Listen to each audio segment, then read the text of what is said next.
You that sang to me once, sing to me now. Let me hear your long lifted note. Survive with me. The star is fading. I can think farther than that, but I forget. Do you hear me? Do you still hear me? Does your air remember you? O breath of morning, night song, morning song, I have with me all that I do not know. I have lost none of it. But I know better now than to ask you where you learned that music, where any of it came from. Once there were lions in China. I will listen until the flute stops and the light is old again.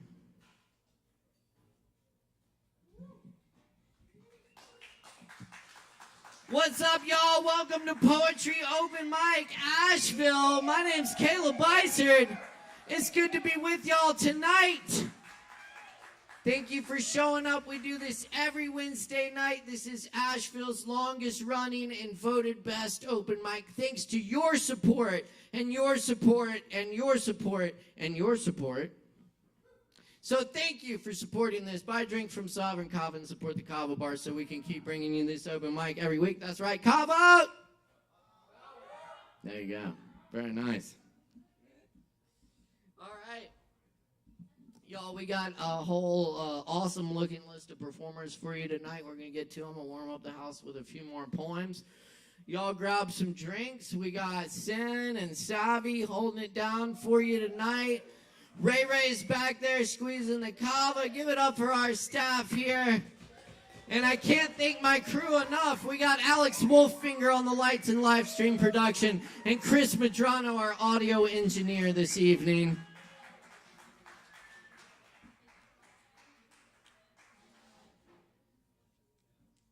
Also, y'all, be sure and check out all the other amazing events we have coming up here at the Kava Bar. We've got an amazing comedy night for you tomorrow night, stand-up comedy. Justin Blackburn's here. He's going to tell you a little bit more about that here in just a minute. It's a really awesome comedy night. And Friday night, wait, what do we have Friday night? Oh, how could I forget? The Mike Rhodes Fellowship with Tony Black, Spiro Nicolopoulos, and, of course, Mike Rhodes. That would be weird if Mike Rhodes wasn't there. But anyway, come check him out. It's going to be really cool. Saturday night, we've got Low Wolf and Jackie Kelch in the house. And this Sunday, we got Aaron Woody Wood rounding out the weekend for you. Local legend. Come check him out. 7 p.m. every Sunday. All right. I got a few more poems for you. This one's called Origins. This is about the city and the place and time I was born in.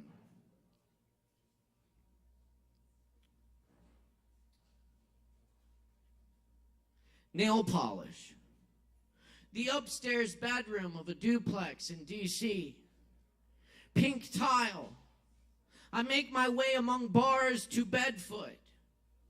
The eyes, they called me. More loved than a dog. Swallowed a quarter.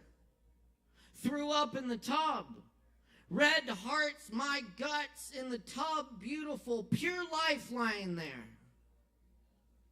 Television and three-way bathroom mirror. Q-tips beside the hair dryer. Bob fixes it with a hammer. Clothes and shoes. Sliding closet. Windows open above the warm bed. Light and music drifting in. During the storm, a crack in the stairway wall. A dark night took the top of the tree. Clock, blue chair, pink medicine, spit out behind the couch. Side door, large window. Dad enters with beard, playing trains beside the coffee table. We weren't coffee drinkers.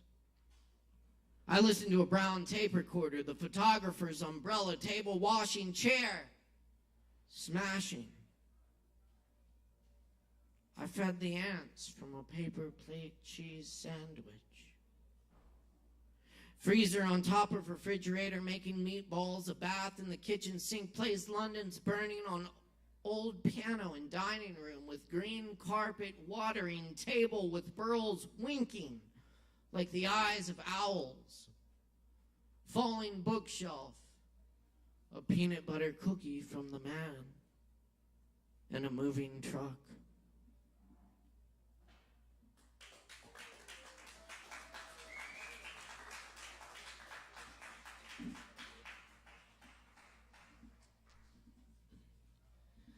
Well, I want to give a big shout out. I do have my dad in the audience tonight. And my brother, my half-brother, my half-nephew, my family. Thank you for being here. Give them a hand, yeah. Yes. What? Are you my dad?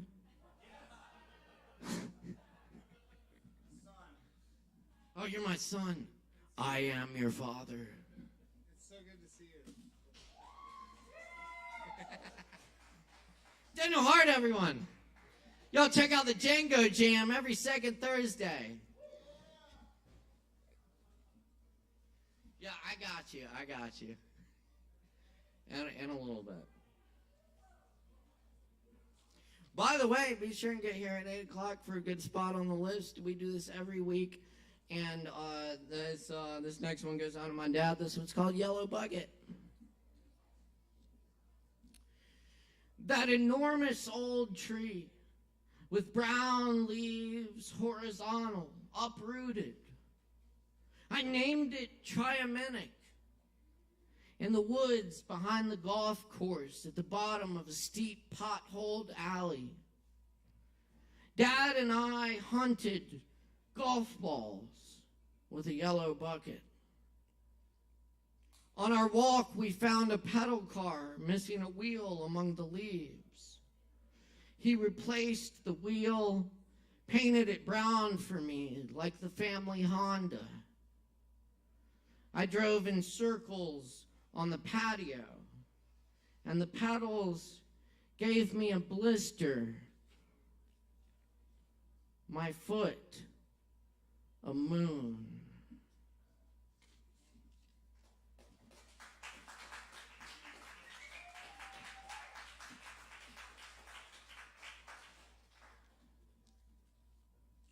All right, I got a few somewhat short poems here for you. They're pretty short. This first one's called My Friend to a Random Person at the Bar.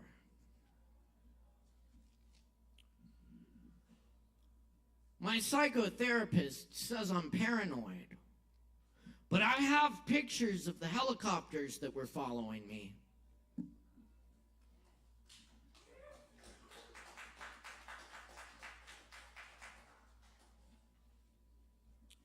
Forest elegy.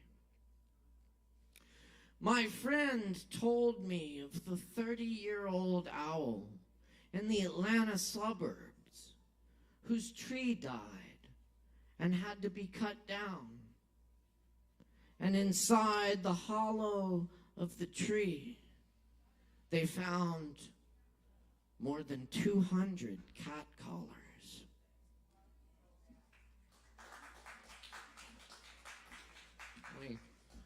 These are poems, but I think so far these are all true stories tonight, and this one is also a true story.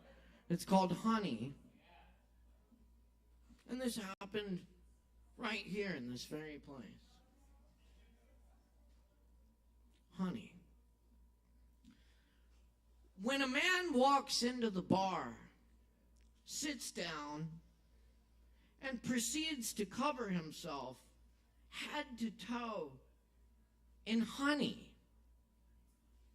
until the 32-ounce bottle is empty, I kind of understand. None of us is ever that far from that man at any time.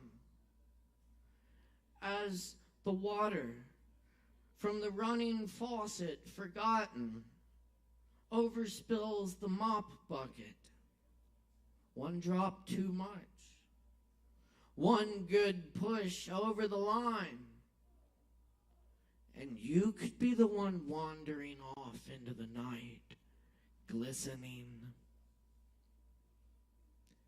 anointed,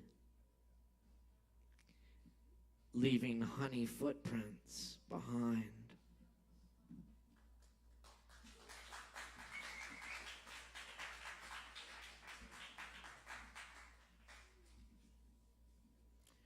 At nightfall, we spray ourselves with catnip, lie in the yard, wait for the cats, do cat angels.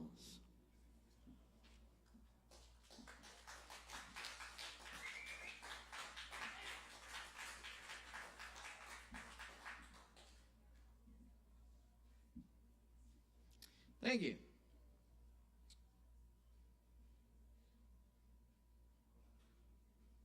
I think I have a request here.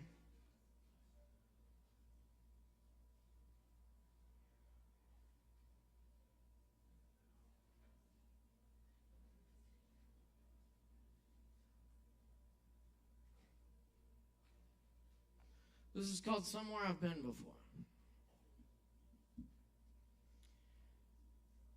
It's 4 o'clock in the middle of the Pacific Ocean. I think I woke up right today. 100 cows look back at me.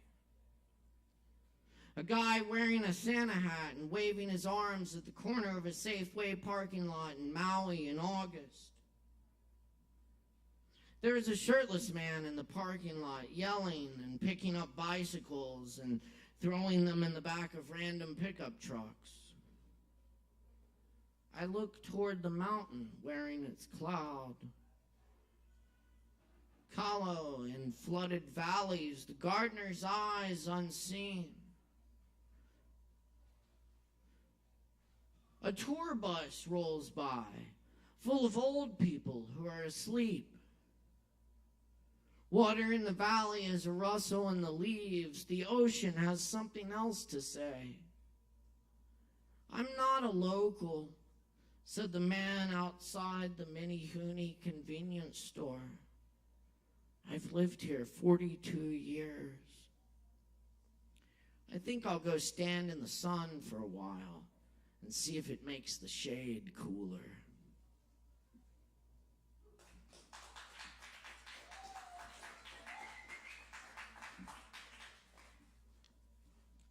Tenanted. I am a resident of the planet Earth. I have no country or state.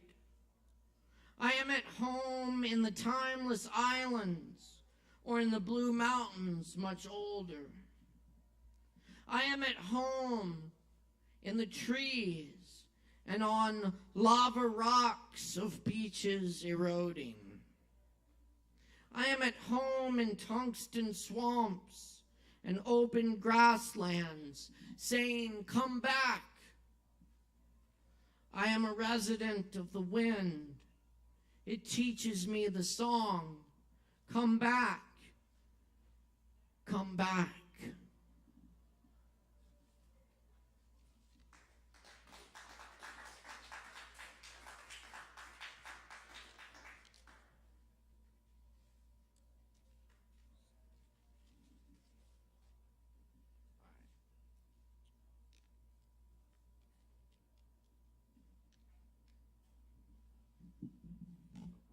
All right. I got one more for y'all. And then we're going to get some other people up here. I'll be back up here later with a few poems for y'all. Thank you for being here tonight. Keep in mind, we do this every Wednesday night right here at Sovereign Kava. This poem is called At Work because I wrote it at work. Is my boss still here? Okay.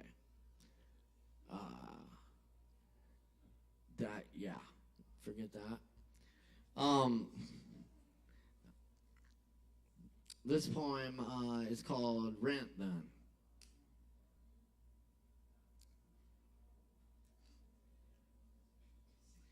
And y'all can help me out here. When I say rent, y'all just scream rent. Rent! Rent! Rent! Y'all are fucking awesome.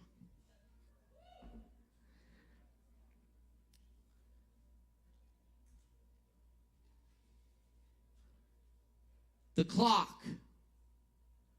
A history of circuitry and dust. Hands. Like a drill sergeant inspecting his ranks, attentive only to the air inside the glass. Under the clock, the aroma of wet leather on the first Sunday in April. Laboratory inscription bears the letters quartz, but it holds no gold. Only an idea of what time should look like and how it should sound. Rent. Rent.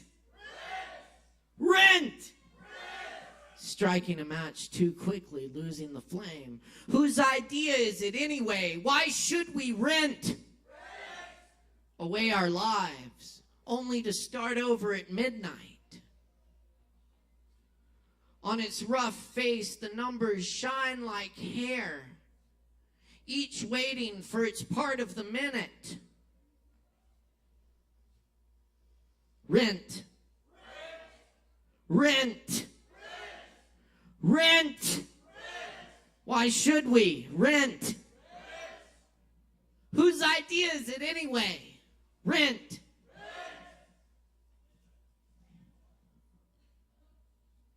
Why should we rent? Whose idea is it anyway? The clock. Rent. Whose idea is it anyway? Keep it going. Rent. Rent. Rent. Why should we? Why should we? Y'all want to buy a watch? We got watches here. I'll cut y'all a deal, definitely. Rent! Rent!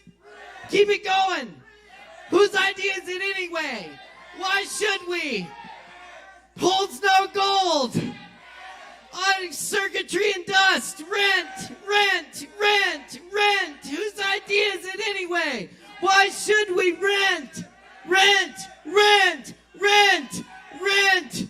Striking a match too quickly. Do you want to buy a watch? I got $2.50 right here. Just one here.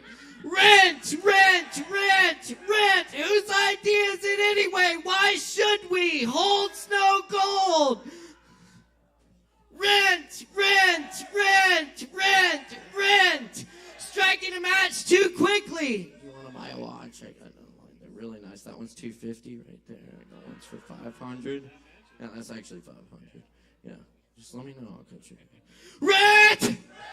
Striking a match too quickly. Rent! Losing the flame. Rent! Rent! Rent! Rent! Why should we? Rent.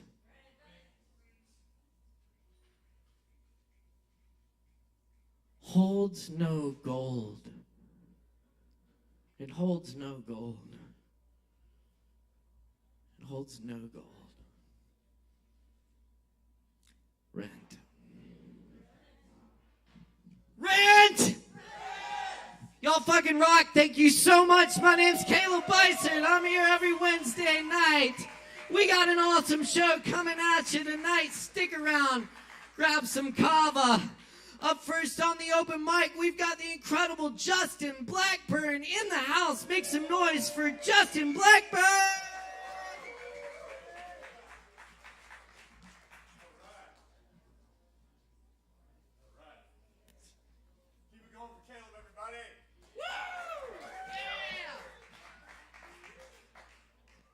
My name is Justin Blackburn. I'm doing a comedy show here tomorrow at 8 o'clock. Stand Up for Your Health. We got Minori Hines.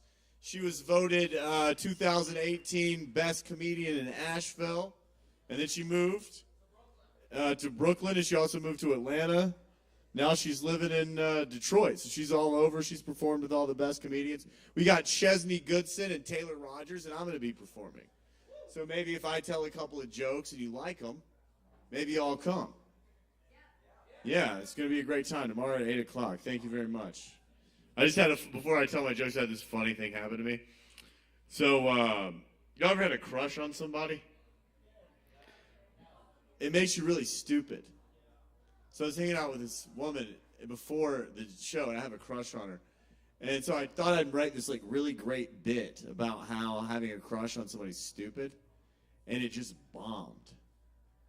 And it was like incredible, I mean, like kind of like how not as bad as, it's way worse than what's happening right now. Like just bombed, and I couldn't think of I had it in my mind, and then it just didn't come out.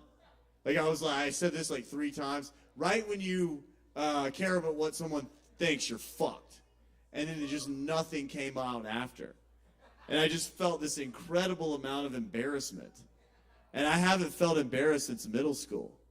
I lost that when I started eating a lot of mushrooms. All embarrassment left me. Thank you. But then I got embarrassed, and I just haven't felt that in a while. I wanted to leave the place. All right, so that was that joke. I'll do one more.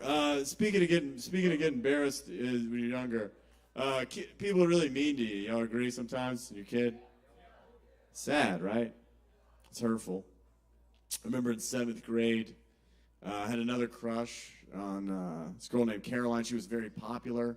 I was a loser, but I didn't know that I couldn't ask out the popular girls. I didn't know that there was that boundary there. I was kind of not self-aware enough at the time. So I walk up to Caroline. I'm about to ask her out. I'm like, hey, Caroline, will you?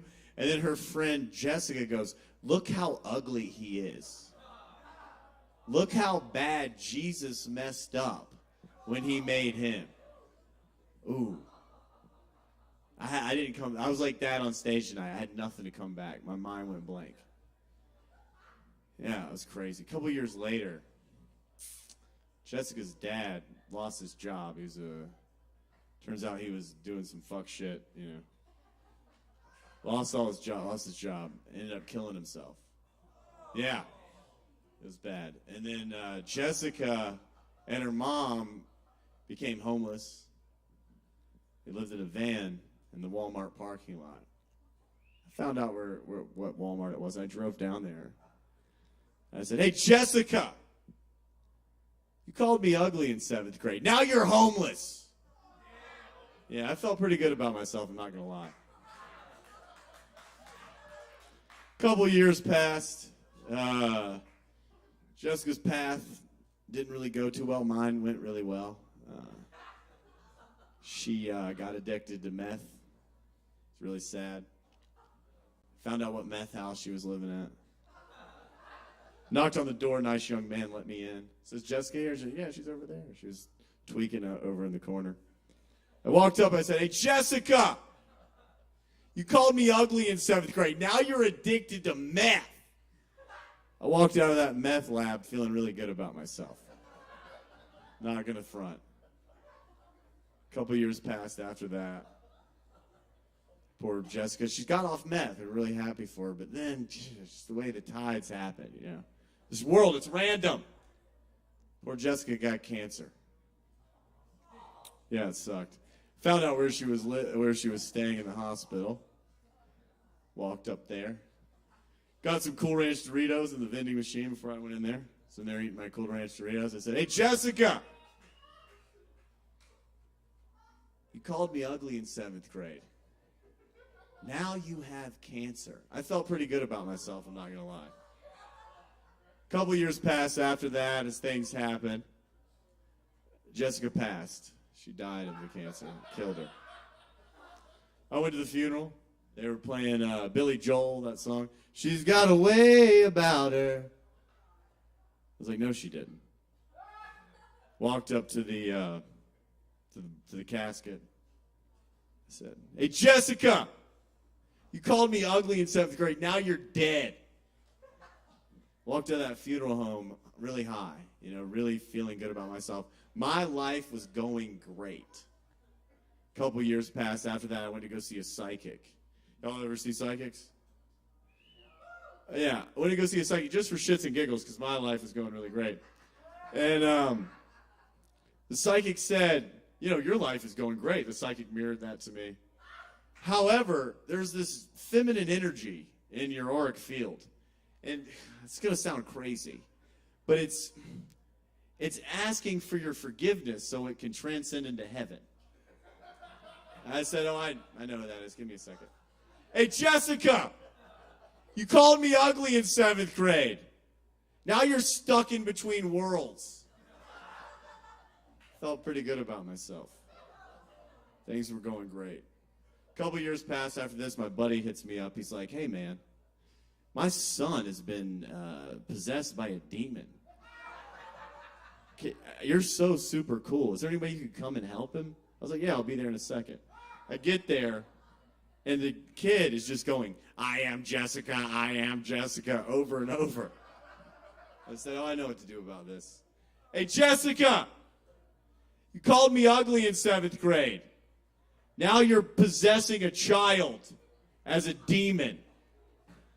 Felt like I was up. Score one for the good guys. A couple years passed after that. Jessica made it to the other side. She became a galaxy. She became the sky, the stars in the sky. It was pretty cool.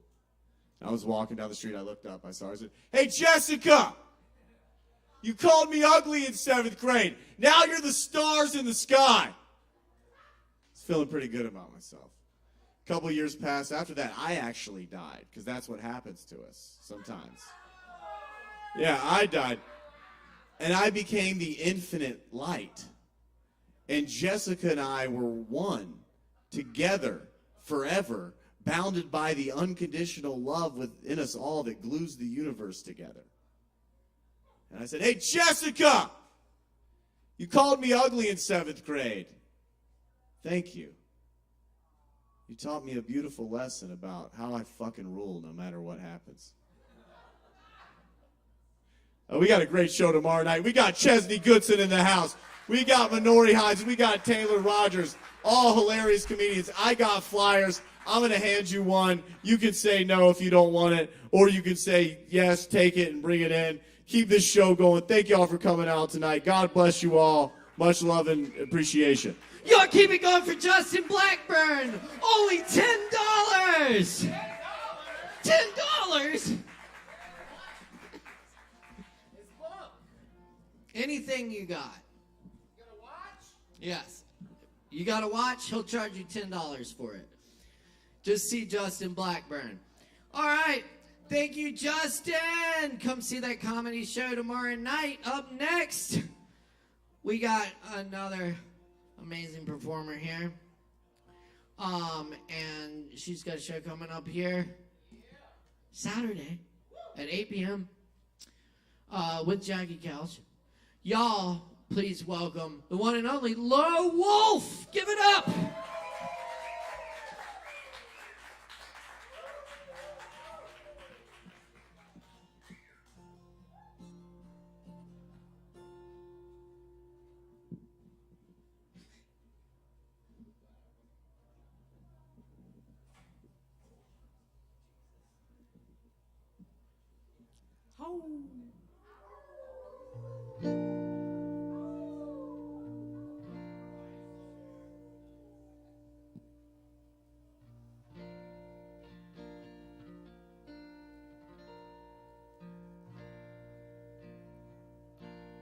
My name's Jessica.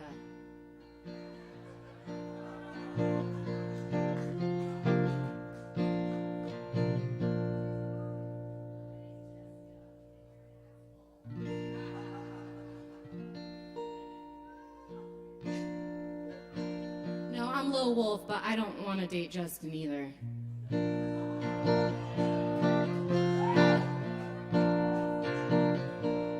It has nothing to do with his looks, though. Justin is extremely sexy.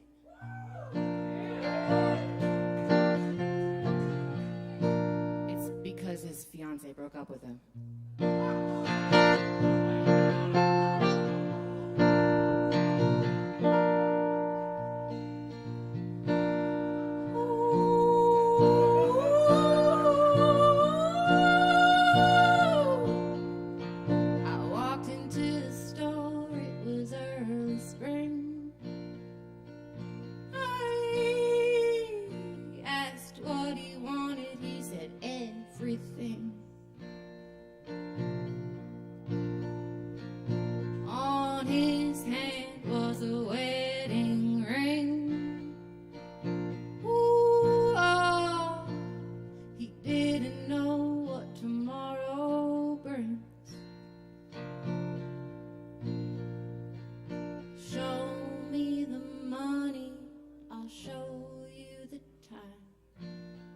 Show me the money, I'll show you mine.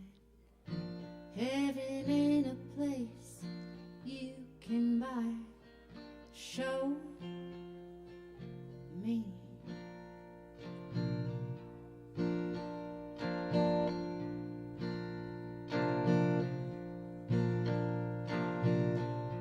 I'll do it if you do it too.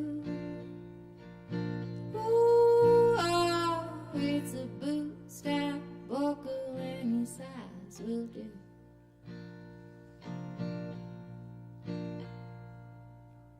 Show me the money, I'll show you the time. Show me the money, I'll show you mine. Heaven ain't a place you can buy. A man can't die before his time. If you want to survive, you better try and pay me. Pay me the money and I'll shut right up. Wahoo. Pay me the money or I'll bust your guts. Pay me the money and I'll shut right up. Wahoo. Pay me the money or I'll bust your guts. He picked me up on our very first date.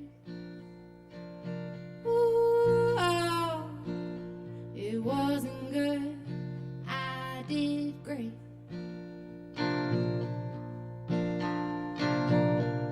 Next time I'll show up late. Ooh, oh. Next time I'll raise my rates. My love is funny, it's not free. My love is funny, it's not free. Heaven ain't a place on earth for me, so pay me. Show me the money, I'll show you the time. Show me the money, I'll show you mine. Heaven ain't a place you can buy. A man can't die before his time. If you want to survive, you better try and pay me. Show me the money, I'll show you the time. Show me the money, I'll show you mine. Heaven ain't a place you can buy. A man can't die before his time.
beautiful, everyone's smart. They're filling the prisons, filling the parks.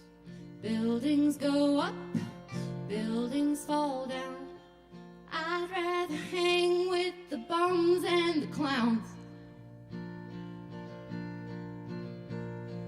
Everyone tries hard, everyone cares. The ones that do not, they are certainly rare. They're filling the boardrooms, calling the shots. You might want to be them, I truly do not. Everyone loves something, everyone hates. The parts that you love are what make you so great. Empires rise, empires fall. There's a swimming stroke called crawl.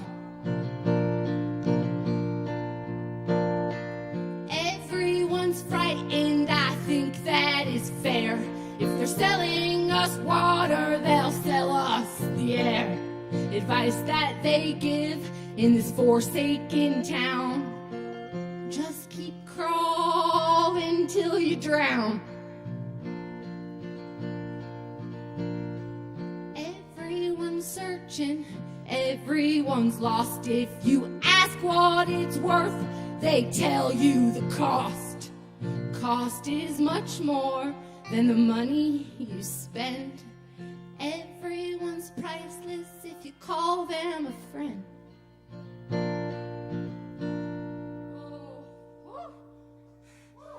Everyone's born, you know everyone dies in the Antarctic Ocean. It's covered in ice. It's covered in ice. That won't last long. Everyone's gonna have to get along. Everyone's beautiful, everyone's smart. They're living in prisons and stealing Walmart. Prices go up, they never come down. It's hard to find what you already found.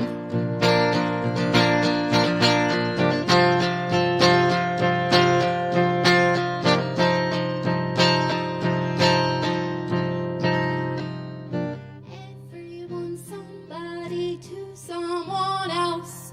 Everyone's somebody to someone else. Everyone is everyone is everyone else. Unfortunately, it can't be helped. Everyone's beautiful, everyone's smart. They're filling the prisons and filling the parks. It's prices go up, never come down. It's hard to find what you already found. Everyone struggles, everyone saves. When you figure it out, you will go to your grave. The very best work from the very best folks. It was written right before they croaked.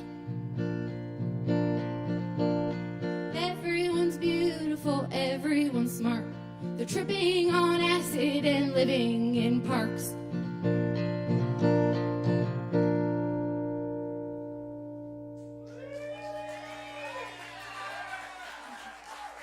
See you all on Saturday. Keeping on for Lone Wolf. And definitely come check out that show this Saturday night right here on this stage with Jackie Kelch. Thank you, Lone Wolf. Yes, indeed. All right. We got a whole bunch more open mic coming at you. Y'all stick around, grab some drinks. Thank you for being here tonight, everyone. Also, thank you to everyone tuning in out there on the Sovereign Kava YouTube channel and now on ASHEViLLE. Thank you, ASHEViLLE. Big shout to our crew over at ASHEViLLE as well, keeping the streams running for your viewing pleasure. We appreciate the likes, comments, and shares. So drop us a comment in there. We'd love to hear from our viewers. We're going to keep it going for you, so keep it locked right here. Up next on the mic, we got Tyler Ladd in the house. Let's give it up for Tyler.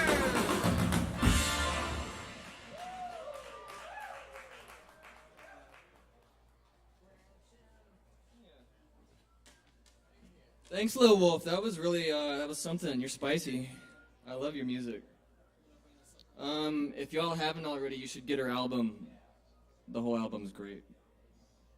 She's a ghost pepper. And Justin Blackburn, that was really funny too. Your comedy's great. It's beautiful and funny. That's my favorite kind of comedy.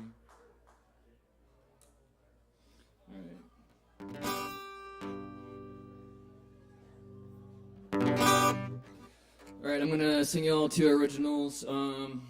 Neither one of them have titles, but here's the first one. I'm gonna walk through the rubble of the building I was born in, with the heavy dust from the rain. And the dreaming, I'm gonna watch my eyes to be wet.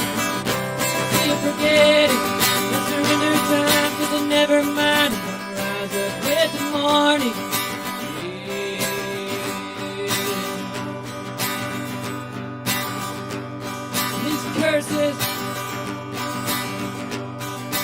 Curses, blasphemies, and maledictions.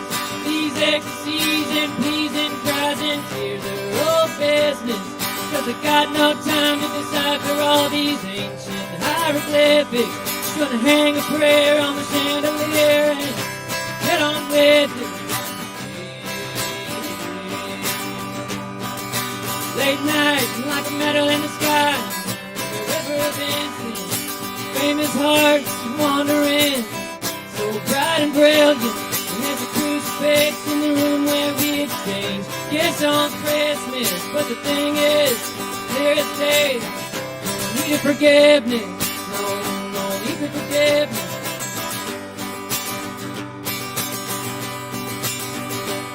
Don't watch me dance around like a mad cow, baby.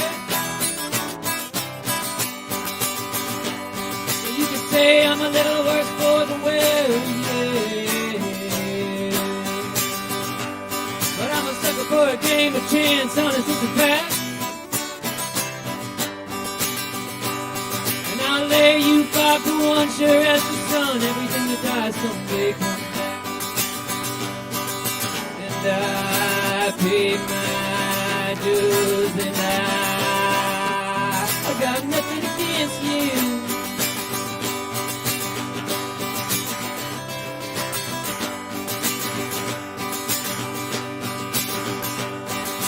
Till the earth and break off the fat ground. In the winter, we split rocks, arm and hammer now. Working in earnest, we burn our oblong boxes for fuel in the furnace. We can squeeze this blood from a turnip, cause you and I know that it's worth it, yeah. Know that it's worth it. As I stand at the edge of a universal expectation, I weigh the cost of a permanent vacation. Come drift now in my imminent deviation. Come purchase this moment with your infinite patience, yeah. Infinite patience, yeah. Infinite patience. And there's a fire in the working man's warm belly. And there's a mystery in the corner. Well, I don't know, but I think just maybe the God's so great that he need not exist at all. So come and take me down the line.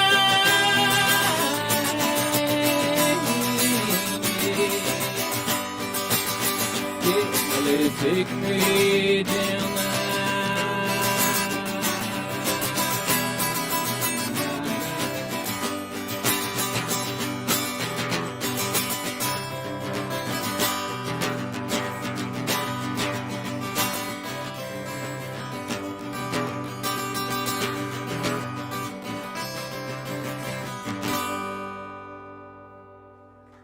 Thank you.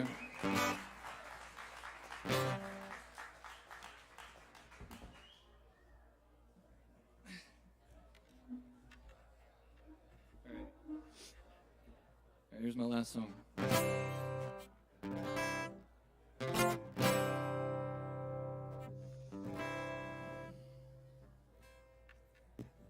I got a motorcade, a running shoe, and I'm crossing every county line.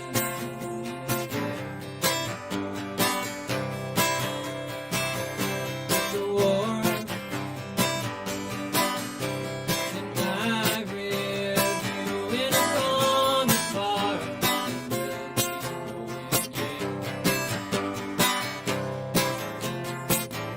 keep going, keep going.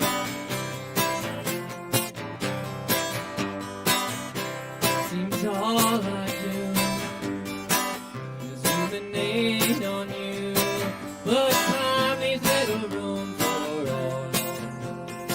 Sometimes you gotta split yourself into scenes, and I wonder where you are. Well, I guess everybody gotta go their own way. And someday I'm gonna find you like a four-leaf clover, yeah.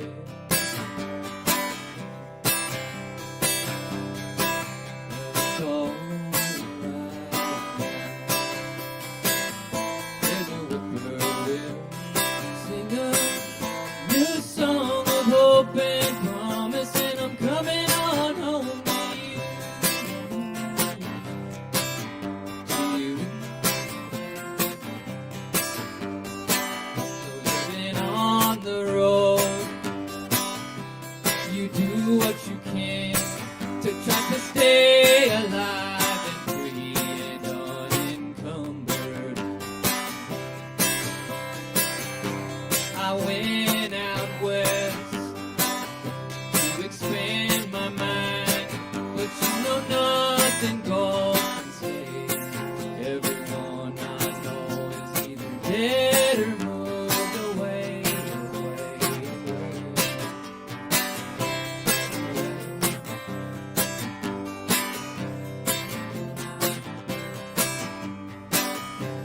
and so you got to lay the past to rest.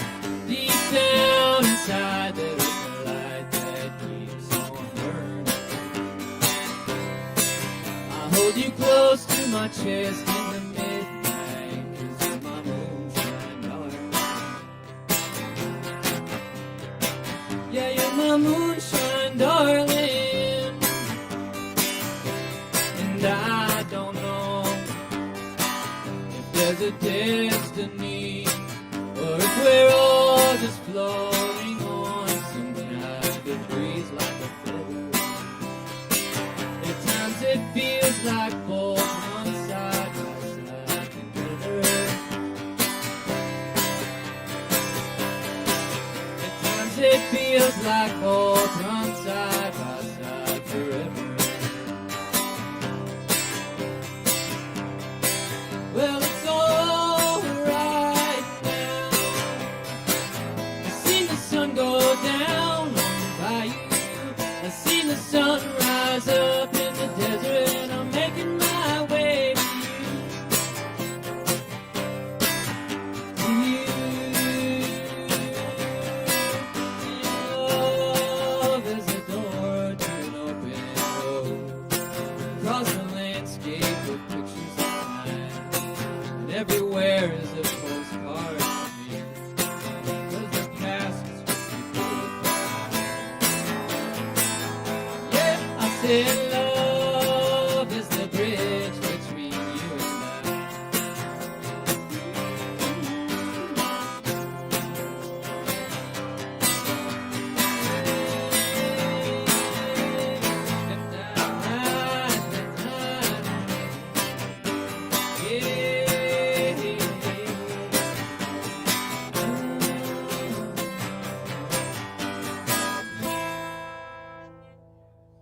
Thank you. Y'all give it up for Tyler. Thank you, Tyler. Thank y'all. All right, we're cooking here, y'all, and we got a whole lot more open mic coming at you. So y'all stick around, grab some Kava or other refreshing beverages from the Kava bar. Don't forget to tip your barkeeps. They're working hard for you tonight. Up next on the mic,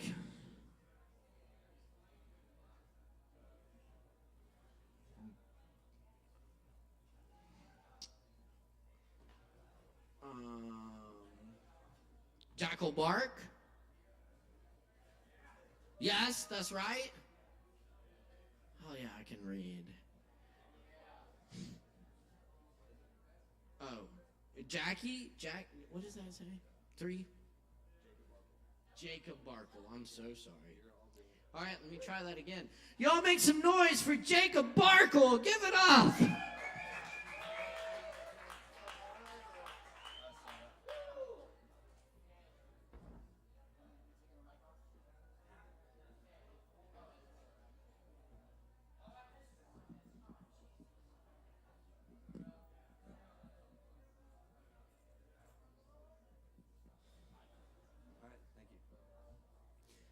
Hello, got some stand-up for you guys.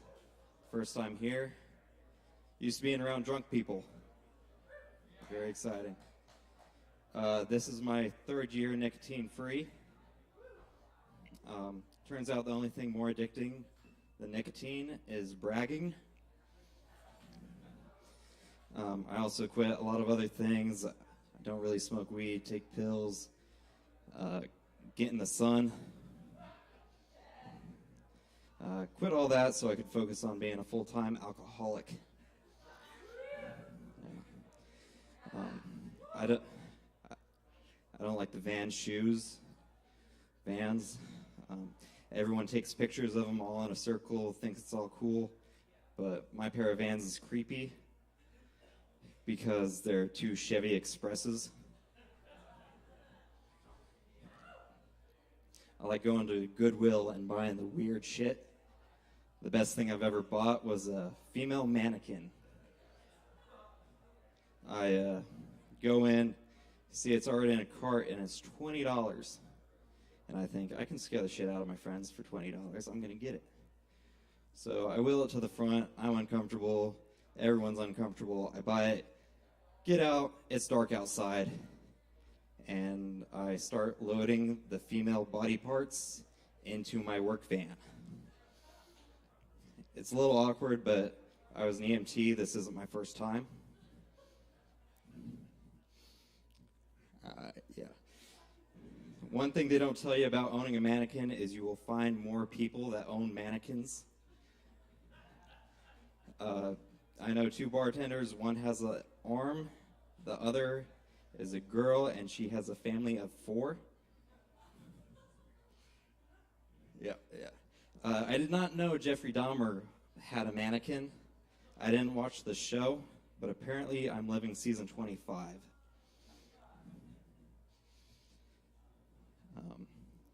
I'm from a small town. I remember the first time I was asked if I was cis male.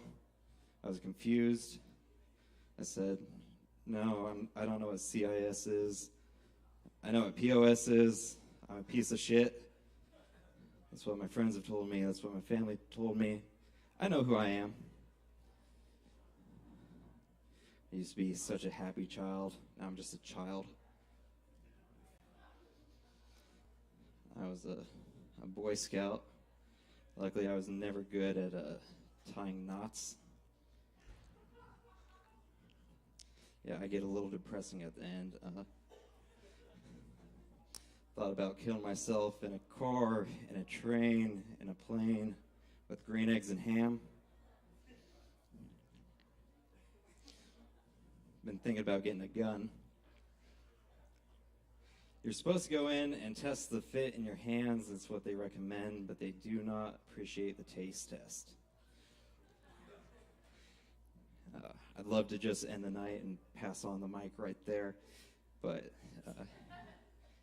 I recently had a realization that every day is a unique experience. You only have that day once, and only you will get it. So do whatever you can to enjoy it, to be happy, even if it's buying a weird-ass mannequin.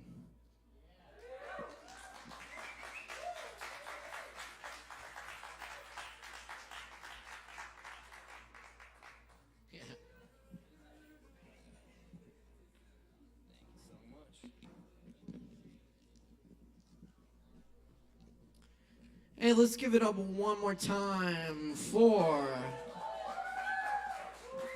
Yes. Jacob Barkle. Oh, yeah. Thank you. Thank you, Jacob. All right. I am so sorry I skipped somebody, a performer, and a very great performer at that. It's great to see LB Bacchus in the house. Let's make some noise for LB!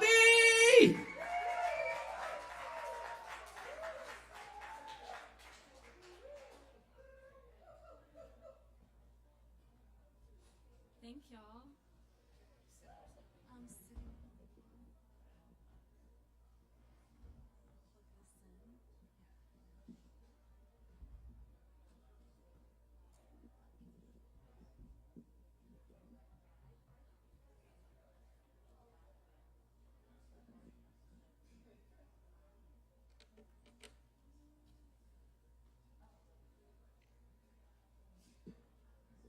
Thank everyone for coming out and sharing your art and creative energy and also supporting art in town. It's really inspiring to be in such a vibrant space, and seems like lots of local artists showing up and for other local artists. So I'm going to play 2 original songs.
Thank you.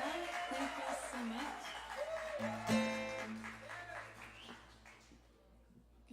Gonna do one more original.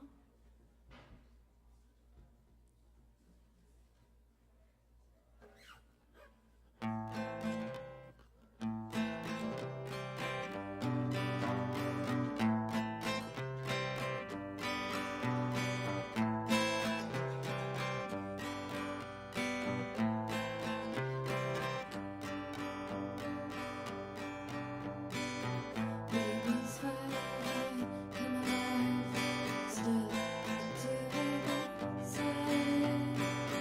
She been chasing comets at night, then straight he said it's right. It's been a time,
between the creeks and dives, we'll drive flip, flame to fire.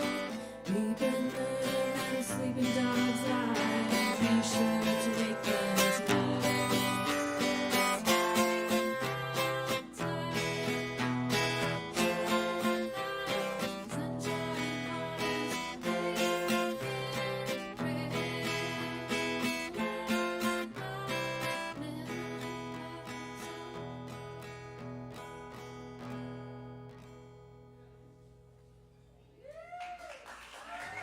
Thank you so much.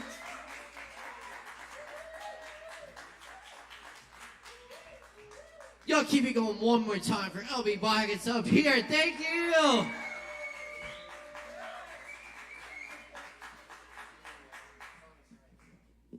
Heck yes. Y'all keep checking us out. We're here every Wednesday night for more open mic action. Poetry Open Mic Asheville, Asheville's longest running and voted best open mic.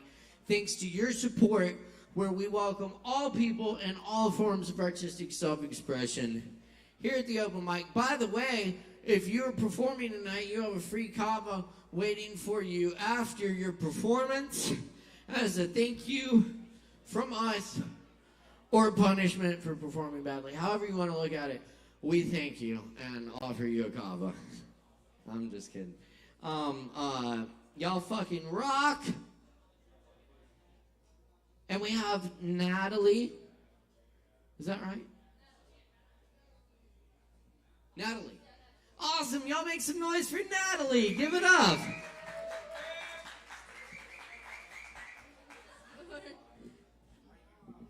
Reading, yeah. Thank you. Yeah. All right. Whew. Hi, everyone. Hello. My name is Natalie. So today I will be sharing 3 original poems that I wrote in different times of my life. This is my first open mic. So, oh, thank you. Okay.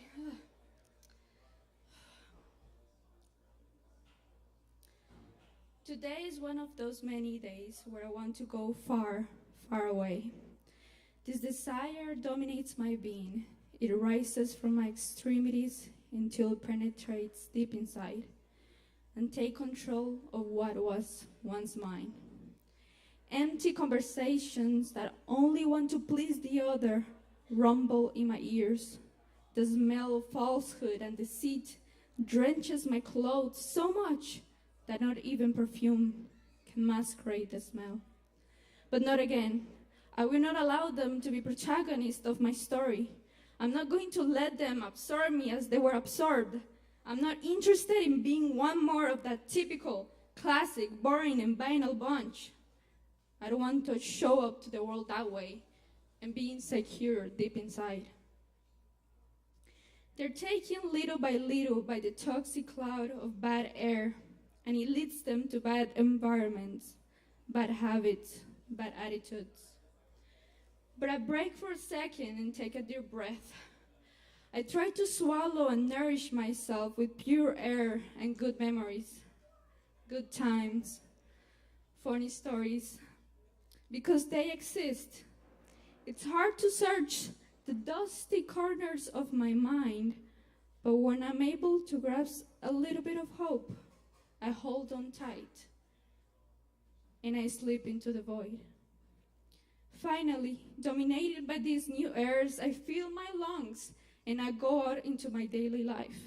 Nobody said it was going to be easy. And once again, I go into this confusing, absorbent, and toxic world, but with another attitude. Because it is me against them.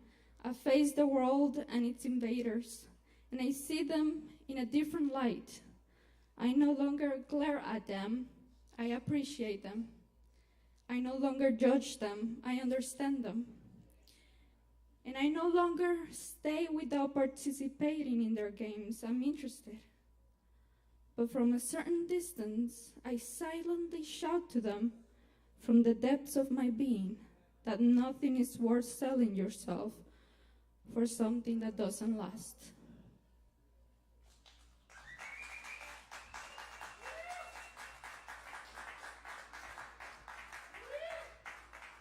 Okay, so the second one is called colors. So many colors, but I feel so dark. I can't see anything, yet I feel everything, and I'm afraid to get lost inside. I'm like a shadow running from the light I have in me, but I only choose to hide. I'm like an old record player in the back of a shelf waiting to be played, and my title is When. When will it be the time to shine like the light I have inside? So many colors, but I feel so dark. Like the clothes I have to wear every time a loved one leaves this earth. They leave us with memories in our head, and I just want to cuddle in them. So many colors, but I feel so gray.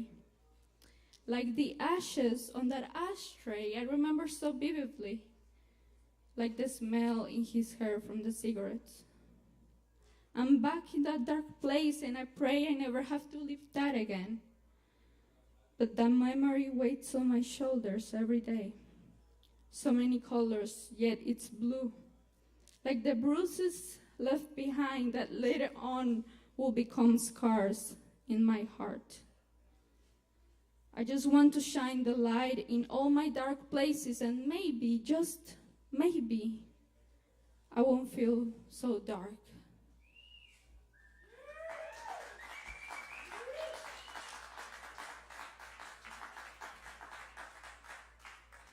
So this is the last one. It's a really short poem called Universe. Sunshine, moonlight, stardust, universe colliding. Are we that, or just something insignificant, smaller to look down upon? I don't feel so. You, them, and I, we come from seeds that created life, a life where we dream, hope, hate, and love. Create, but also destroy. destroy each other and ourselves, destroy the planet we live in. But if we only knew that we are not a size, a label, or a race, that we're in this together with the universe. Thank you.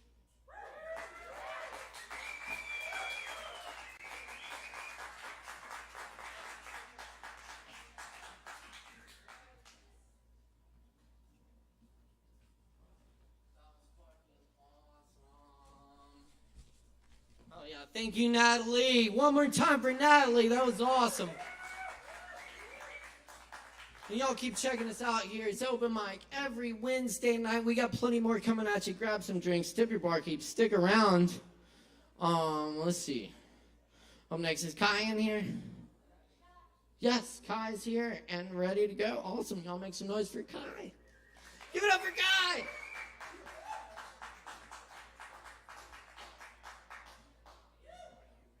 I'm just drinking it.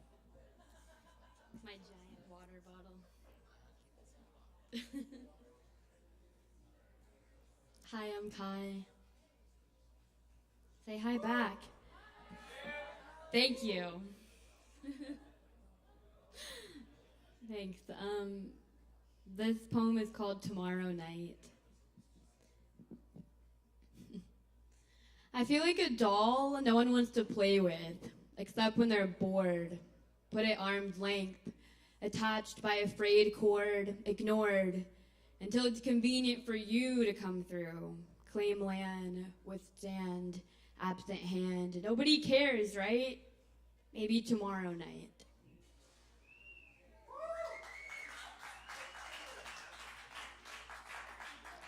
This is called The Truth About Me. The truth about me is I'm a field mouse. I'm a harlot. I'm stuck in my own web like Charlotte. I'm moody, I'm clingy, I'm whiny, I bite. I dust all day and I devil at night. I'm scathed, I'm scattered. I can't wake up without the illusion being shattered. I'm a kitten, I'm a cat, I'm an insomniac. I'm always trying. I'm afraid of guns because this is America. I know it's exactly right. I have a plan for when shit hits the fan. I'm a tantrum. I'm a target.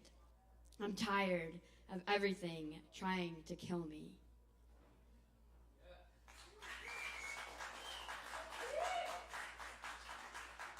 This is the new one I wrote in the last 24 hours. It's called Self-Love Incorporated. Love yourself, but not enough to stop doubting. Love yourself, but not enough to stop pouting. You know, smiles give you wrinkles, right? Love yourself by keeping it tight. Love yourself by giving us the right to make you feel dimmer. Save up for the shimmer.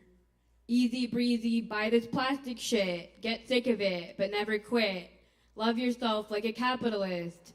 Let your natural beauty shine through under a concealer. Be realer. Come on, show your true colors. Be just like the others. Because your beautiful can only mean more, more, more. Your beauty only comes true once we sell it to you.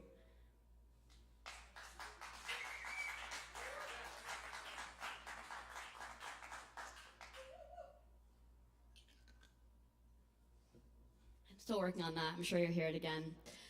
This one is also new in the last 24 hours, and it's called Anti-Library. Welcome to my anti-library, a place for unread books. There's one on mathematics. There's one for how to cook. There's one on types of mushrooms. There's one on fishing hooks. There's one on starting campfires. There's one for baking bread. There's one on fixing ovens. There's one for shrinking heads. There's one on mixing liquors. There's one on building beds. There's one for general dentistry. There's one on current trends. There's one on speaking truthfully. There's one on keys and locks. There's one on picking strawberries. There's one on types of rocks. There's one for cracking cases. There's one on breaking ribs. There's one on deforestation. There's one for raising kids. There's one on tracking paw prints. There's one on chicken pox. There's one for drawing tulips. There's one for swimming spots. There's one on how to catch things. There's one for being caught. There's one on liver damage. There's one on sinking yachts. There's one on alienation. There's one on being brave. There's one for playing jump rope. There's one on hunting game. There's one on being patient. There's one on telling time. There's one on something ancient. There's one on acting kind. And inside all these pages, I find my peace of mind from all the information that won't ever be mine.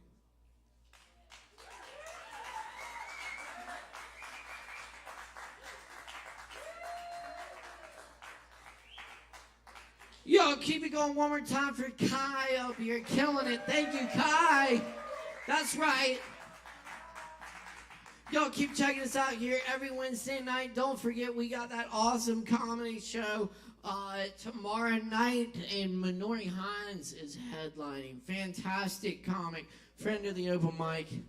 And, of course, Friday night we got the indomitable Tony Black Trio, also known as the Mike Rhodes Fellowship. Thank you. With featuring Tony Black and Spiro Nicolopoulos. Check it out. It's going to be a good time. We also got Low Wolf and Jackie Kelsch in the house for you Saturday night, 8 p.m. Good times, y'all. And Aaron Woody Wood closing out our weekend here at the bar. As always, check out the Open Jam on Tuesdays at 8 p.m. Get there early to sign up. And Poetry Open Mic Asheville every Wednesday. We also have our new sister open mic every Thursday night, 7:30 p.m. at Shakedown Kava Lounge, just down the road in Hendersonville. Check it out. It's a really good time. That's hosted by Michael Coyle. 7:30 every Thursday night. Poetry Open Mic Hendo at Shakedown Lounge in Hendersonville. Up next on this open mic tonight, we got Astral in the house. Let's welcome Astral. Give it up, y'all.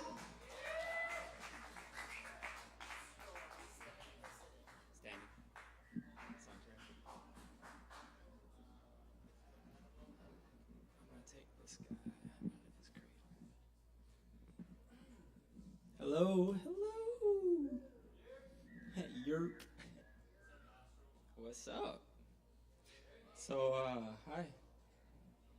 Oh, I'm in love with the universe right now. So, normally I like to go ultra philosophical. So this is just medium philosophical. And it's a short story that I wrote today. And I'm happy to share with you guys. It's called The Mirror of Darkness. In a vast ocean of consciousness, there lived a whale who went by the name of Serpent. He absolutely loved to swim in the ocean, his home, often in strange hours in the early morning, while the other whales slept undisturbed. He enjoyed waking up in the middle of the night so that he could go on secret adventures, looking for underwater caves that he'd try and see if he could snuggle himself into. Serpent hoped that one day he could fit himself entirely into one of these caves so that he could have a place to hide from the world, or at least from the rest of the creatures in the ocean. For he always felt like his interactions with the other sea creatures, especially the other whales, were too personal. It always seemed that the things they said to him, even when not explicitly about him, had a way of getting under his skin, eroding at his sense of peace, and delicately formed self-esteem. It's like their words only served to disrupt any peace of mind he had acquired, making him question himself with doubts such as, am I even worthy? And is something wrong with me? After all, that was the effect of the other whale's words. They made Serpent turn against himself, making him feel out of place, like he belonged on the beach somewhere instead of swimming underwater with the other whales. On one of Servan's secret adventures, he came upon an underwater cave that, by the looks of it, seemed potentially spacious enough to allow his entire body to fit inside of it. However, right away, Servan knew that this particular cave had a strange quality about it. Something that he sensed differentiated from the others, sending a chill down his fins. For when he peered inside into its darkness, he could only see a reflection of himself. He could not truly see the darkness as he had once known it to appear. Certainly not enough to correctly gauge the size of the interior of the cave.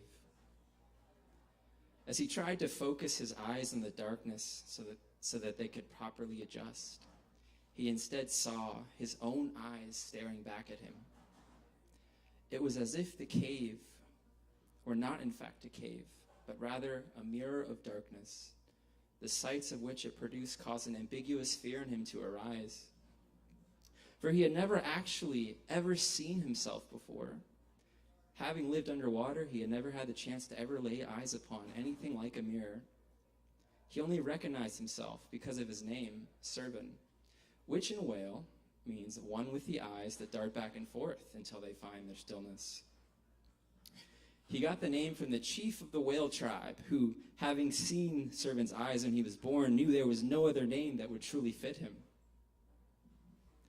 Having now seen himself the way his eyes darted back and forth in a frenetic pendulation until finally they locked into place, his appearance showed him in that moment that his name did in fact match his eyes and the precise way they moved. However, for his whole life he remained subjectively ignorant of such matters, having to take the word of others that his eyes in fact followed this particular pattern.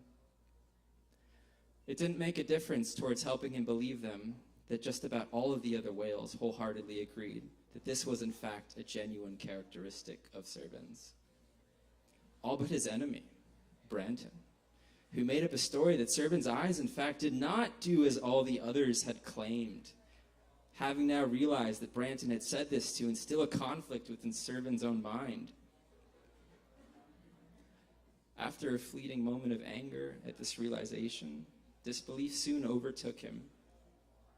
Having glazed into the darkness of the cave, Servan no longer had to rely on faith in others to confirm that he appeared the way that others saw him.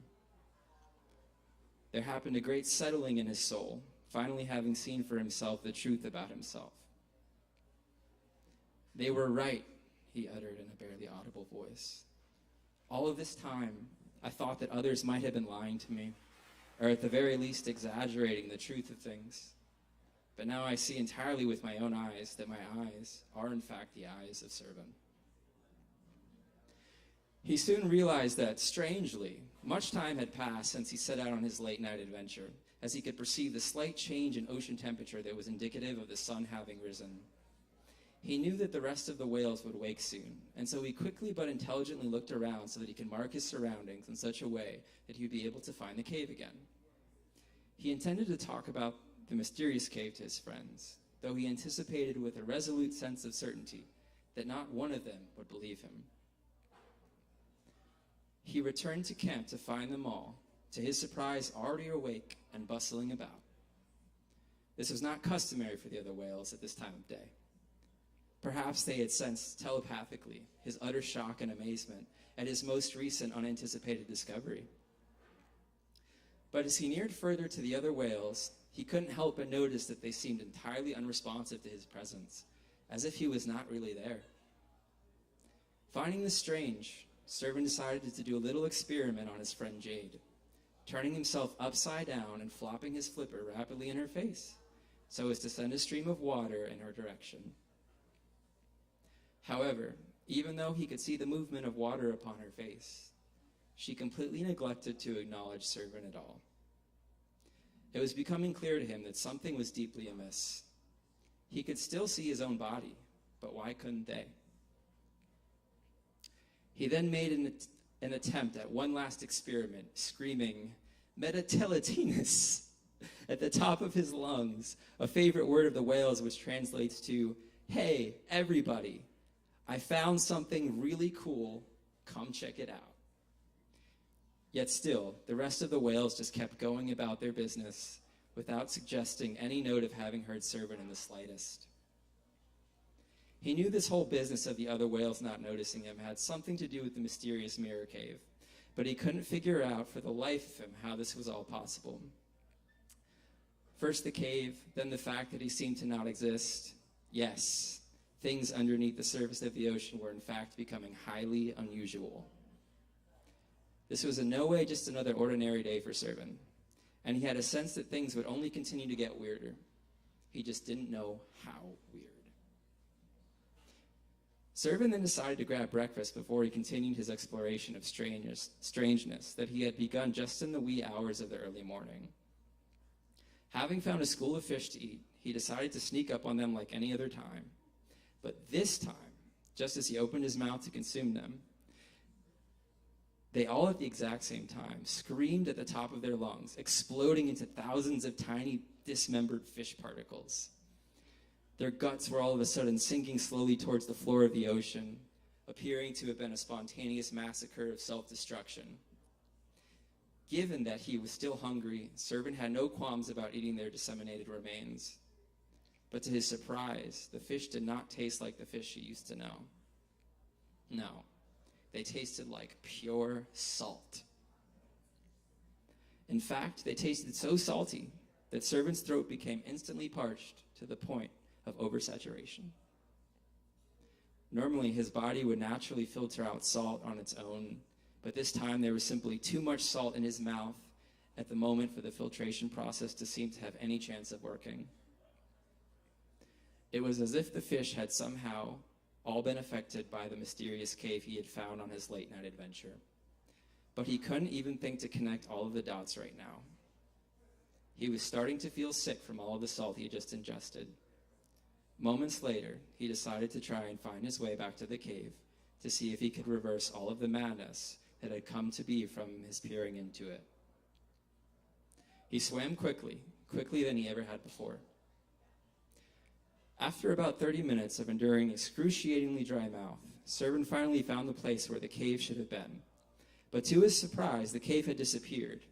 In its place stood nothing, like it had been replaced by empty space, only seeing water where there was once a cavern full of darkness. In that instance, he became so perplexed that he started to have a mild dissociative episode. Nothing seemed real anymore, as if life before this day had just been one enormous joke played for the purposes of deceiving him, only to have it mysteriously come to light in the way that it was unfolding at this very moment in time. As he began to feed the negative aspects of this experience with his mind, his dissociation exacerbated. For not only did he not know if things would ever get back to the way they were, but on top of that, he didn't know how they got to be the way they were in the first place. He decided to make his way to the shore to breach himself there, having thought that he might just be dreaming. Along the way, he made amends to anybody he had hurt over the course of his life, forgiving all of those that had hurt him as well, even Branton. He knew that even though they could no longer see or hear him, that it would be best to die with a clear conscience and without a trace of resentment in his heart. He moreover saw that all of the safety and predictability that had grown accustomed to in his everyday life now meant nothing, granted the rules of sea life that had so drastically changed. However, Servan did not want to live this out of the ordinary life that was now in front of him. After all, he was alone. No, invisible. Not to mention stirring himself silly in an ungraspable confusion, along with having a mouth so salty that he could not think straight. Yet he didn't even want to think straight, only to reach the shore and have the entire surreal experience end as quickly as wailfully possible. He approached nearer and nearer to the shore, only to, in a single moment, become the darkness of the cave itself. As he peered into Servan's eyes, darting back and forth, then finally becoming still, he could now understand with great undeniability the once unknown truth that he is nothing without a proper reflection, even if that reflection comes at a cost. All right, y'all give it up for Astral. Thank you, Astral. Appreciate it. One last line, hold on. For he needed to leave the life he left behind so that...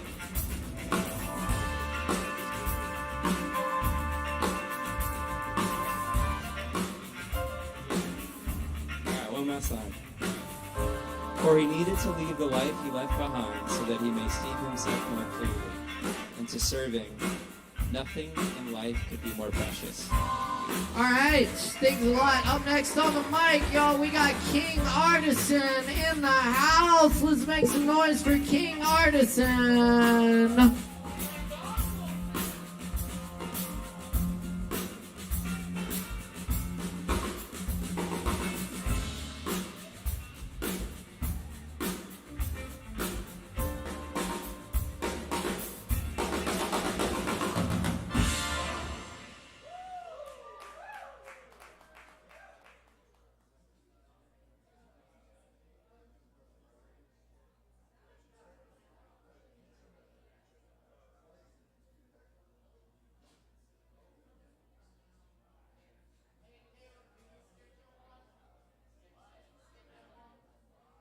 Cool. All right. Yo, we got Aaron Price in the house. We're going to get him here up on piano for you. Y'all make some noise for Aaron Price.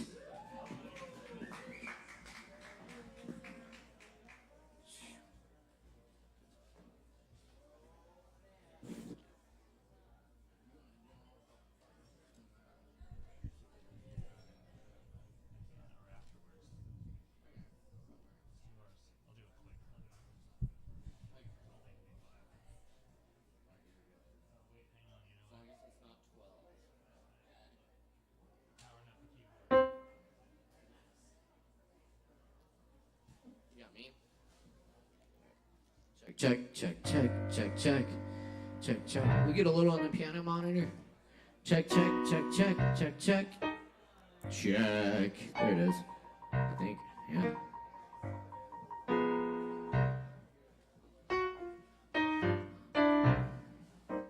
This is a poem called Sign.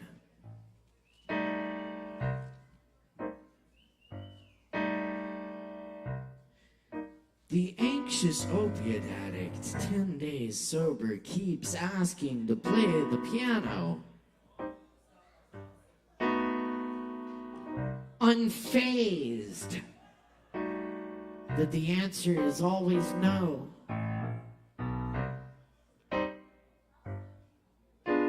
He's just asking if he can play the piano. It had a sign on it that said to ask the bartender before playing it. He just wants to play it for a few minutes. Is it cool if he just plays it for a few minutes? I guess, why not? He's just asking. He's just asking.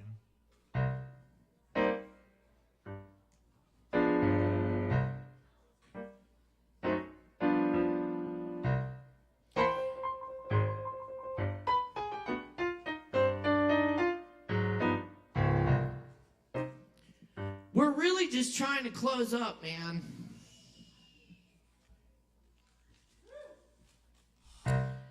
But he just wants to play it for a few minutes.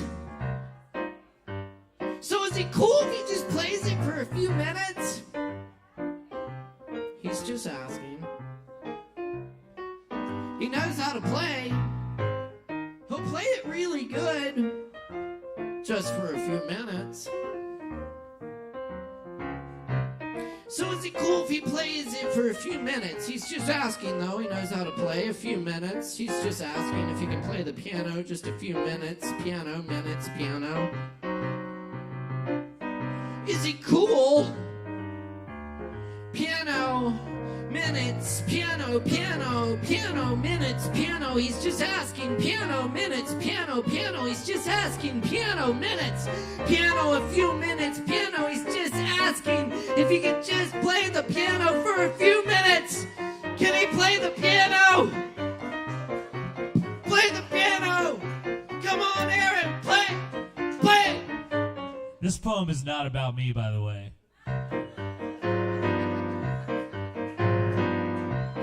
Play that piano.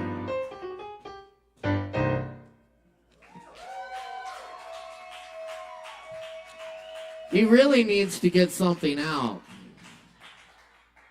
I think he really needs to get something out. But in all seriousness, I would just like to play for a couple minutes. Piano. It had a sign on it that said to ask the bartender before playing it. You are a bartender. You asked me to play it. Oh, wait, this isn't about me. You always make it about me. So. Piano.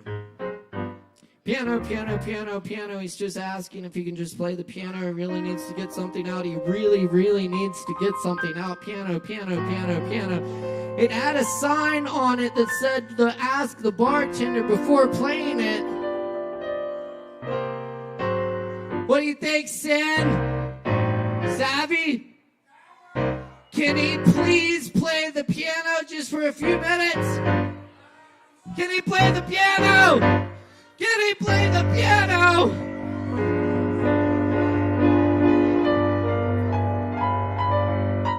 Can he play the piano? Can he please play the piano just for a few minutes?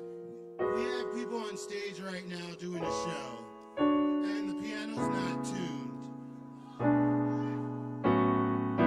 Can he still play the piano just for a few minutes? How much Kava does he have in his system? I think he has a fair amount, honestly. He seems pretty rated.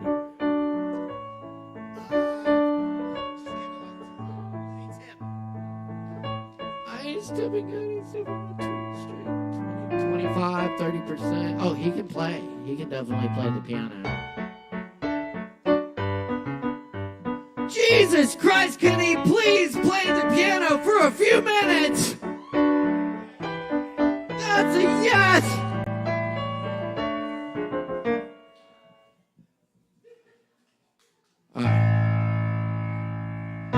It's a very special occasion. I don't think this has ever happened before. We're gonna let him play the piano for a few minutes! He really needs to get something out! Give it up, Air Price, y'all! That's good. And can you flow me a couple drinks until next week also?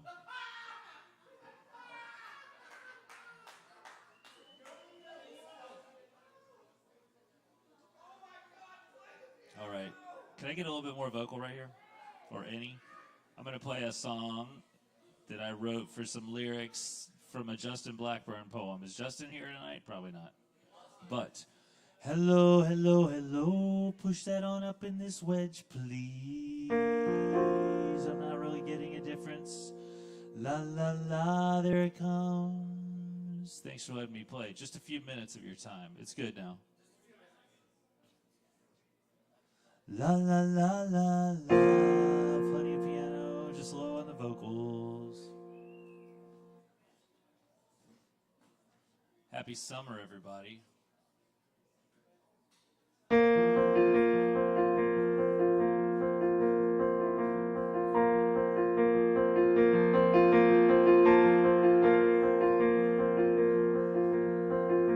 The path of least resistance is your kiss. Bigger than the universe, smaller than my dreams. I feel the west open her legs by the warmth of the breeze.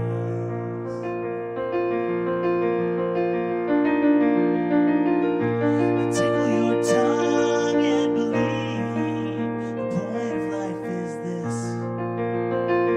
Can we choose to feel our beauty all the time at its best? Yes, so give me another kiss under the stars. Close and born in the forefront of the beam, beating our hearts, that knows what matters most is how you feel. Full moons of madness, driving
be kissing.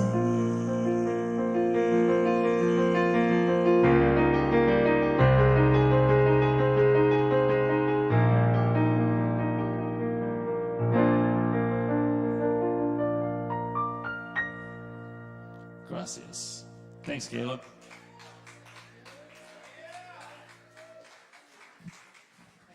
That's Aaron Price, y'all. Keep it going. Aaron Price, words by Justin Blackburn. Thank you so much. That was beautiful, Aaron. Thanks, Caleb. Absolutely. All right. And if I could get a little stride.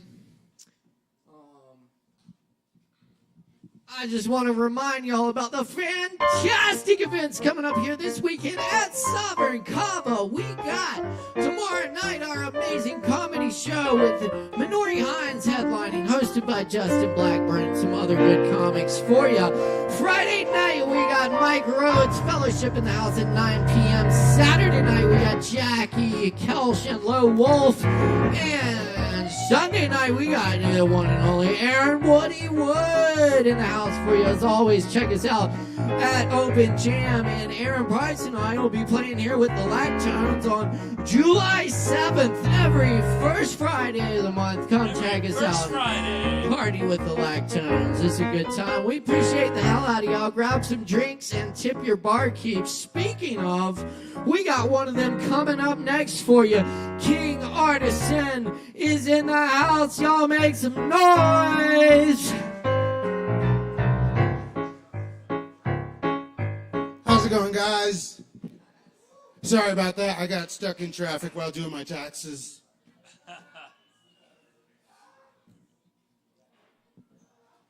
Okay, first thing I want to entertain you guys with is a poem. Yes. After every sentence, you could do a da-dun. Okay. And then it gets more intense. Okay. Yes.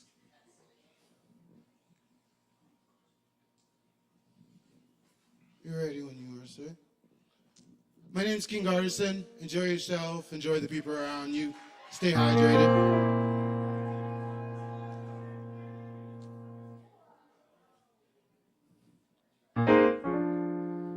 Who I am now,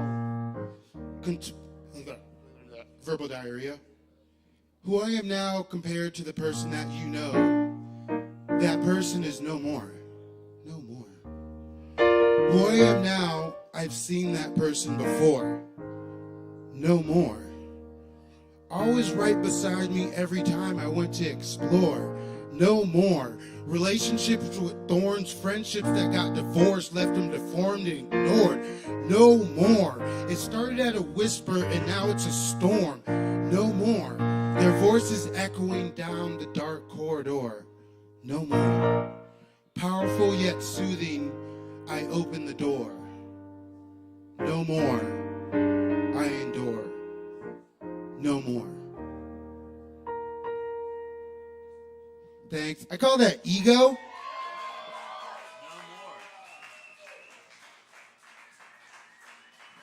And then the next one is a song. It's a little snippet.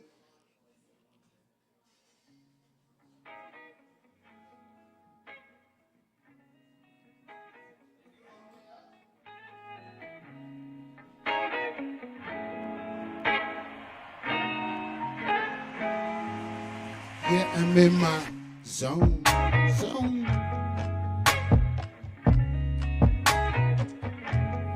Yeah, I'm in my zone. Leave me alone. Purchase your tracks today. My mind on a flow that I don't even know. I'm so stoned, got me like Moses D. Michelangelo. My bars so cold, they be kicking like a coat. I'm a fucking king, yeah, my crown in white gold. My queen helps me grow like a marigold. We turn the bedroom into a fucking inferno. Screaming my name till she reached crescendo. Round one, that's the demo. So, thanks guys, yeah, I fucking love that. A.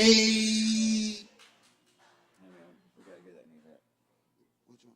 The new one. Right here, the new release. The Thin Picture? Or They Got Your Back? Yeah, big guys. Okay. So, next song I'm gonna do. No. Motivation. He's my motivation coach. So the next song I got, it's released on all platforms. It's called Thin Patience. It's the Kava Bar's second favorite song besides Enough. My brother's on it, so we're gonna just chill, drink some water, enjoy yourself. Alex, can you give me a cup of water, please? Yes. Right? First night is for sure always the worst one.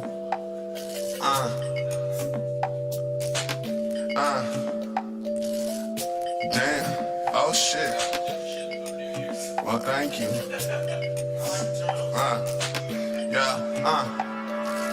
Sometimes I feel the wind up in my sails. What do I want to accomplish before I kick the pail? She on my head, I call her my hammer and nail. Locked behind these bars like they slammed the door in jail. I done my own shit like I took a lyrical rail. You got a fucking content, you lyrically fail. Nothing new or fresh, y'all are lyrically stale. Bigger than you small fish, I'm a lyrical whale. I'm sitting like 6'3", so there's no talking down to me. Surprised that they haven't crowned me, but don't worry about me. I'll be up at the top, I hope you doubt me. Time to hearing all y'all weak bars, they lousy. Bustin' through the line like the Steelers with Bouncy. My most common phone calls are how much the ounce be. The money only thing that turns me on, yeah, these hoes don't arouse me. Trust is hard as hell, yeah, to wow me. Counting all my tallies, we're chillin' with Tally. Working shit down like a membership to Valley. Leader of my cause, you can see the people rally. I guess it's time to kill it. Ladies shouts. Not to be conceited, but I know I'm the shit. Speaking out of the box while you Stick to the script. Y'all happy where you're at, I'm still making these flips. Damn girl, I love the way that your thigh so thick. I got thin patience. Damn, I really do. I got competition. Oh, really? Who? Can't just get this way. I'm part of the chosen few. Keep on killing shit. That's just what I'm about to do. I got thin patience. She got thick thighs. Thick blunts to balance. That's no surprise. What's the situation? Smoke down, I emphasize. She got pretty girl problems. I play the nice guy, I solve them. I got thin patience. She got thick thighs. Thick blunts to balance. That's no surprise. What's the situation? Smoke down, I emphasize. Smoking blunts in the daylight. We rolling joints in the moonlight. She got pretty girl problems. I'll play the nice guy and solve them. There's a method to her madness. At the party going reckless. Bitch, you better bring your atlas. Yeah, leave them all fucking headless. Girls kissing girls, god damn. Yeah, and I'm the catalyst. I'm leaving them all breathless. They say my swag is infectious. Show some love to the bad bitches. I'm a Leo, she a Taurus. She not a Ford, but she unfocused. She got a man, so we coexist. I don't think that he notices, but damn, yeah, she worth the risk. I got thin patience. Yeah, she got thick thighs. Thick blunts to balance.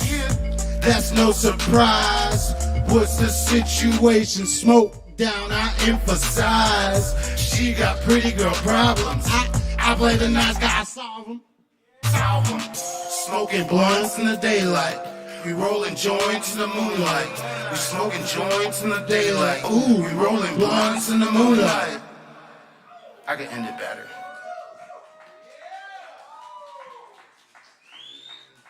Caleb, do I have time for one more? Let's do it real quick. Let's do it. Let's do it. Gang beef. Guitar. Beef. And then might as well play the Kava Bar favorite. She's thinking it's love? Oh no, baby, it's lust. Come on, here, take a puff. Not trying to cuff. She likes when I'm rough. I'm making her blush. Eat till I'm stuffed. She can't get enough. Yeah, yeah. Ayy, got your bitch calling me cinnamon way before we got intimate. 21 questions that's irrelevant. Yeah, she blowing on me like an instrument. Ooh, I'll lay it down till she's screaming out my government. Hoes ain't loyal, that's a product of my environment. Got these bitches tripping, think my dick with mescaline. To cortisol psilocybin, now we about to get it in. Face down, talking latitude. Please, so what? I need a bodysuit. I may weather that hoe. Yeah, I hit her with that stick and move. Bad bitch wanted attitude. I'm trying to see what that booty do. She at the bar about to make a move. Roll the blunt, change the altitude. I'm addicted, allergic to your antidote. Sleeping on it like a dreamboat. Her niggas on my tailcoat. Yeah, you better check my keystroke like every fucking night and every fucking day. Yeah, I wanna freak your body in every freaking way. She likes when I play with a tulip. She riding so therapeutic. She bouncing with the music if I don't beat. So acoustic, can't get enough. She's hating my guts. I'm all in the guts. Oh no, she's thinking it's love. Baby, it's lust. Here, take a puff. Not in a cuff. She likes when I'm rough. I'm in plus. Until I'm stuffed. She can't get enough. Booty big as a North Star. All the white men gon' follow. Don't care if you black or white. Just wanna see you wobble. Destroy the walls like a Jericho. Fill it up like in Texaco.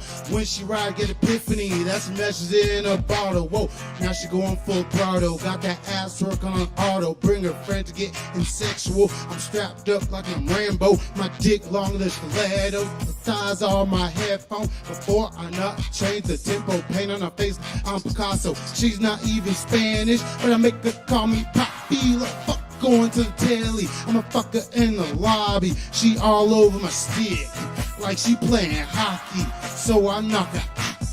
Now she call me Rocky. Even though I'm Haitian, I be smoking on Jamaican. And that bitch that be rolling up, I think she is Caucasian. Her eyes a little bit Asian from all the weed we blazing. But all my bitches come first, no matter what the race. Can't get enough. She's hating my guts. I'm all in her guts. Oh no, she's thinking it's love. Baby, it's lust. Here, take a puff. Not in her cuff. She likes when I'm rough. I'm making her blush until I'm stuffed. She can't get enough. Gang beef. Thank y'all. One thing I do want to say to let y'all guys off is depression is a bullshit thing, but I mean, why are you depressed? Is it to figure out something new? Is it because you think you deserve that? And if that's not the answer, then fuck depression. That's right. Fuck depression. Y'all give it up one more time for King Artisan tonight, courtesy of Gang Beef Entertainment. Thank you, Sen. Very good, Sen. All right. We're going to keep it rolling for you. We're on the 10-minute spot now. We got Nicholas in the house with us. Let's make some noise for Nicholas. Y'all, please welcome Nicholas.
Nicholas, and I'm going to be playing an original two originals that the first one is called On My Way, and I don't know if I've played it before. It's kind of old, and it's in open D.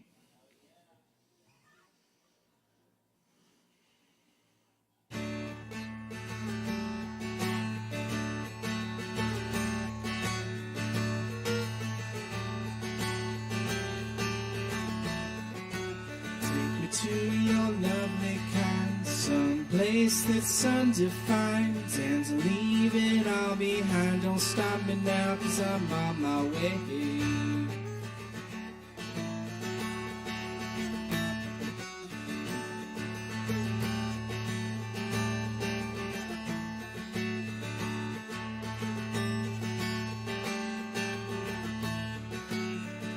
Mountains I climb, the high desert so wide, and all I got is time. Don't stop me now, 'cause I'm on my way. And I'm on my way, and I'm gone today. And I'm on my way, and I'm on my way, and I'm gone today.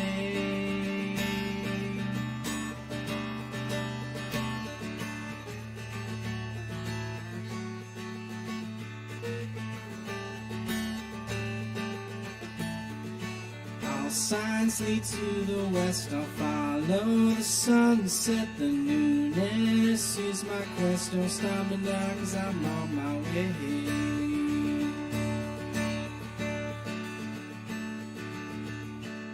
In my dreams I see you resting. I'm the one who is your guest in the magic forest. Don't stop me now, 'cause I'm on my way.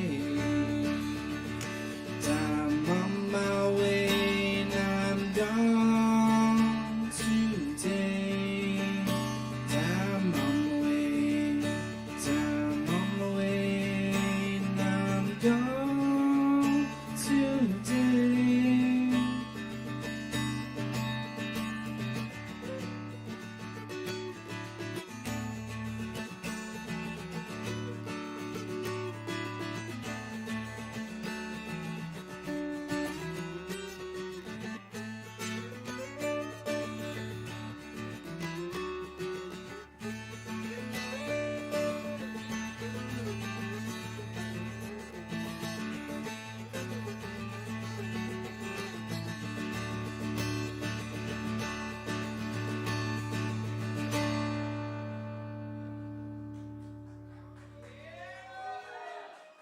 Thank you all.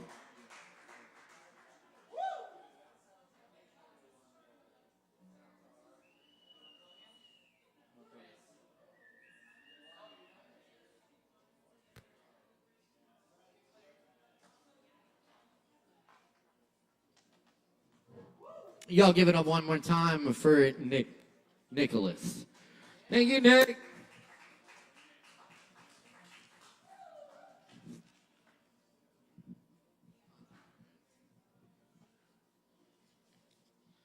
Oh man, I love all y'all. Thank you so much for showing up for this open mic. We do it every Wednesday night, and we got a whole lot more coming at you. So stick around, grab some drinks, tip the fuck out of your barkeeps.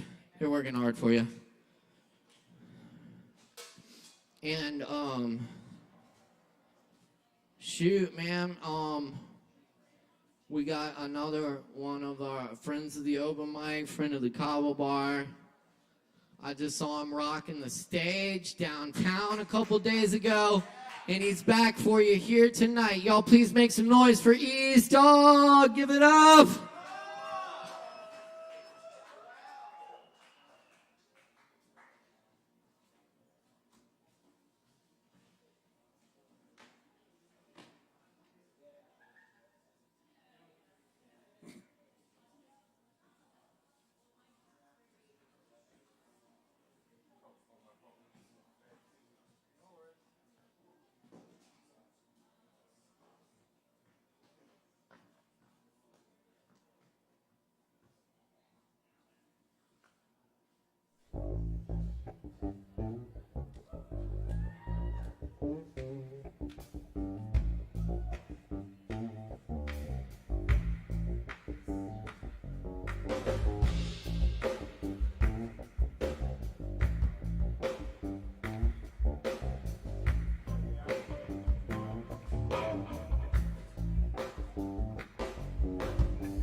This how we do this right here. I'm starting it up. What up, ASHEViLLE? The dog is loose, and we're live at the Kava bar. How's everyone doing, y'all? Oh, yeah. I just came from a wonderful weekend. If you haven't noticed, I performed at the Juneteenth Festival on Saturday, and let me tell you, it was super lit. Oh, yeah, but I'm about to go ahead and hit you with a couple of tracks of tonight, and I'm going to go ahead and start things off with a track called Going Back to ASHEViLLE. You'll love this one. Let's go back to ASHEViLLE, produced by me.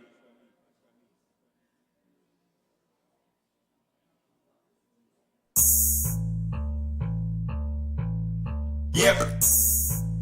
We're gonna do a little something different like this. We're gonna take a ride from the city to the country.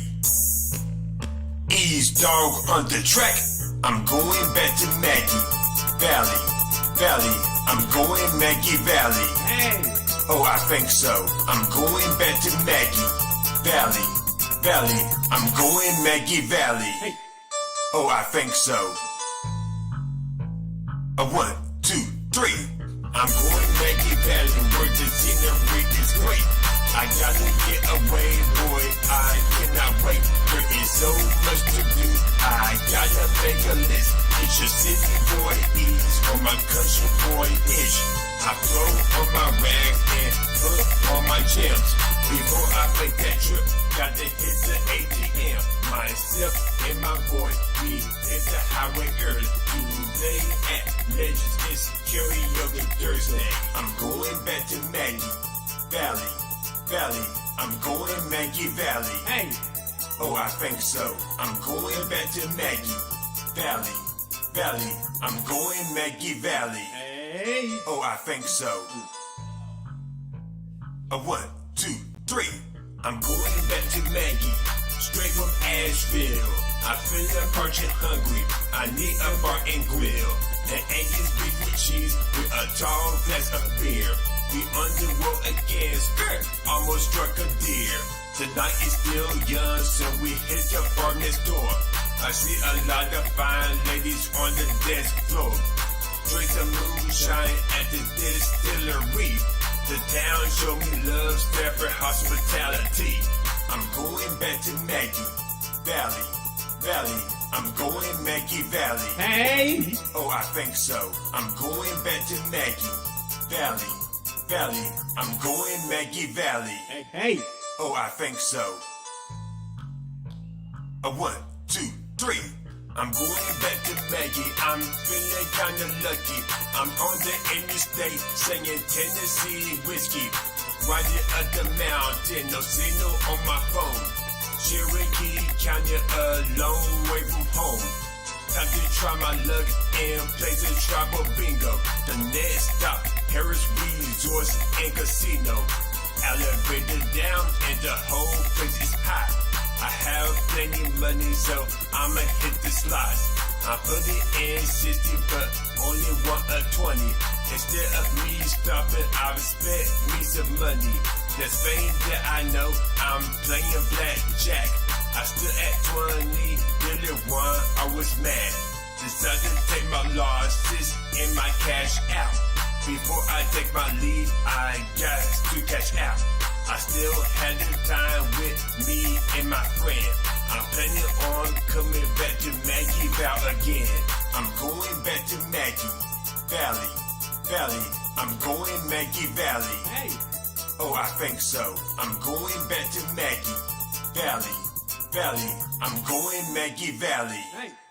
Oh, I think so. A 1, 2, 3. East dog, Andrew's finest. You probably wasn't expecting for the bluegrass and rap fusion to come together like this, were you?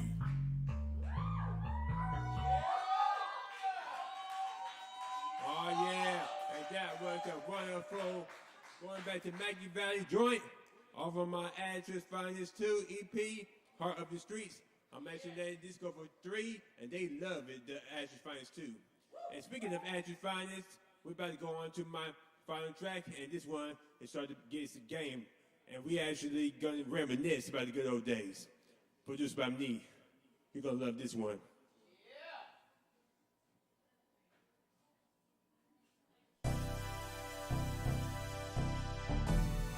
East dog on the track. What we're gonna do now, we're gonna go back, way back up to time. About to be girls that make me remember this stuff. We about to take a trip down to memory lane and reminisce. Come on. Like this, I sit, back, reminisce of them good old days. I take a look in the folder book and think those were the good old days. I sit, back, reminisce of them good old days. I take a look in the folder book and think those were the good old days. I remember back in the days, girls wore to your braids, more than world top of face. Bubby in the trunk, Snoop Dogg, Dr. Dre, Tupac, B.I.G., Georgia C, Mary J. Back in the days was fun as hell, watching Nick cartoons and Keenan and Kel.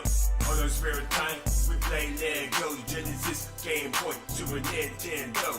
Back in the days, didn't worry about shit. No bill, just go to school and be a kid. Playing hopscotch and hide and seek.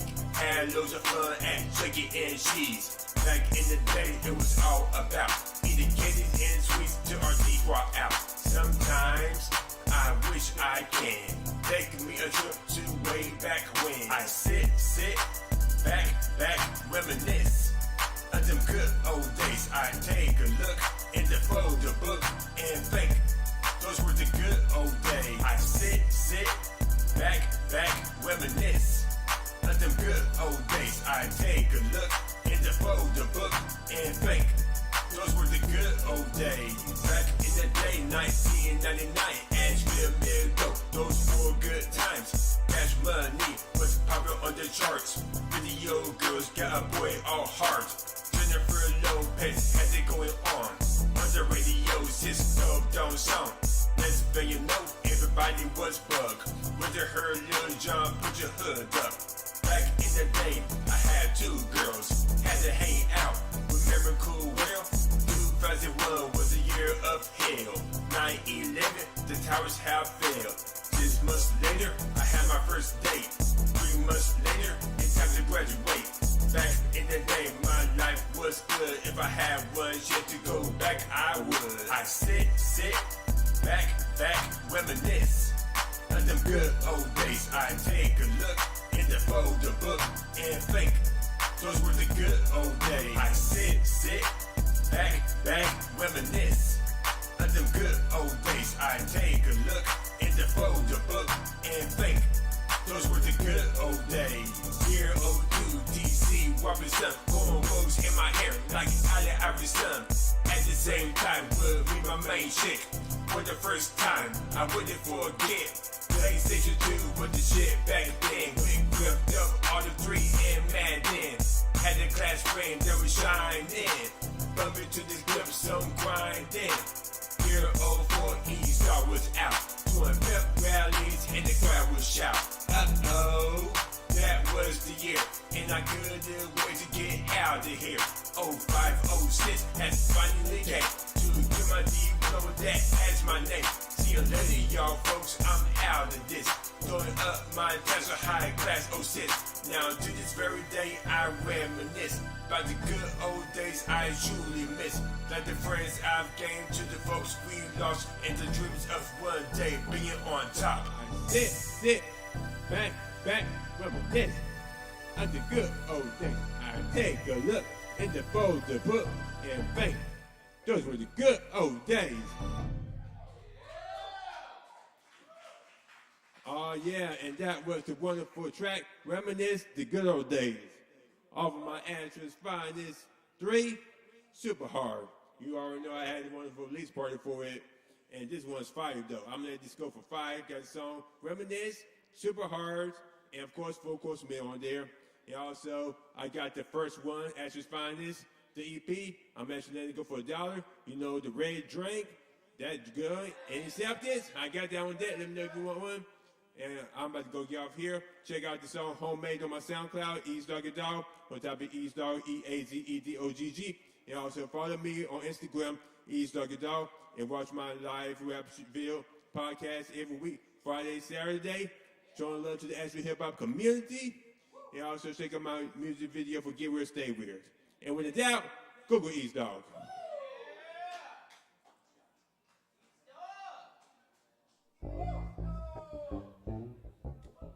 Y'all make some noise one more time for Ease Doggy Dog.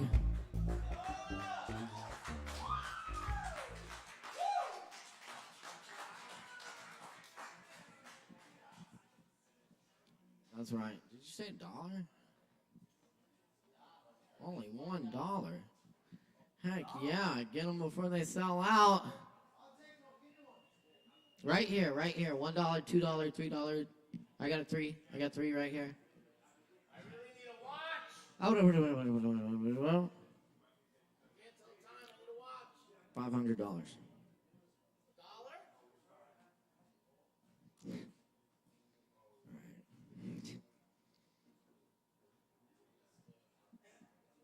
Yo, we got John Langmack in the house. Make some noise for John.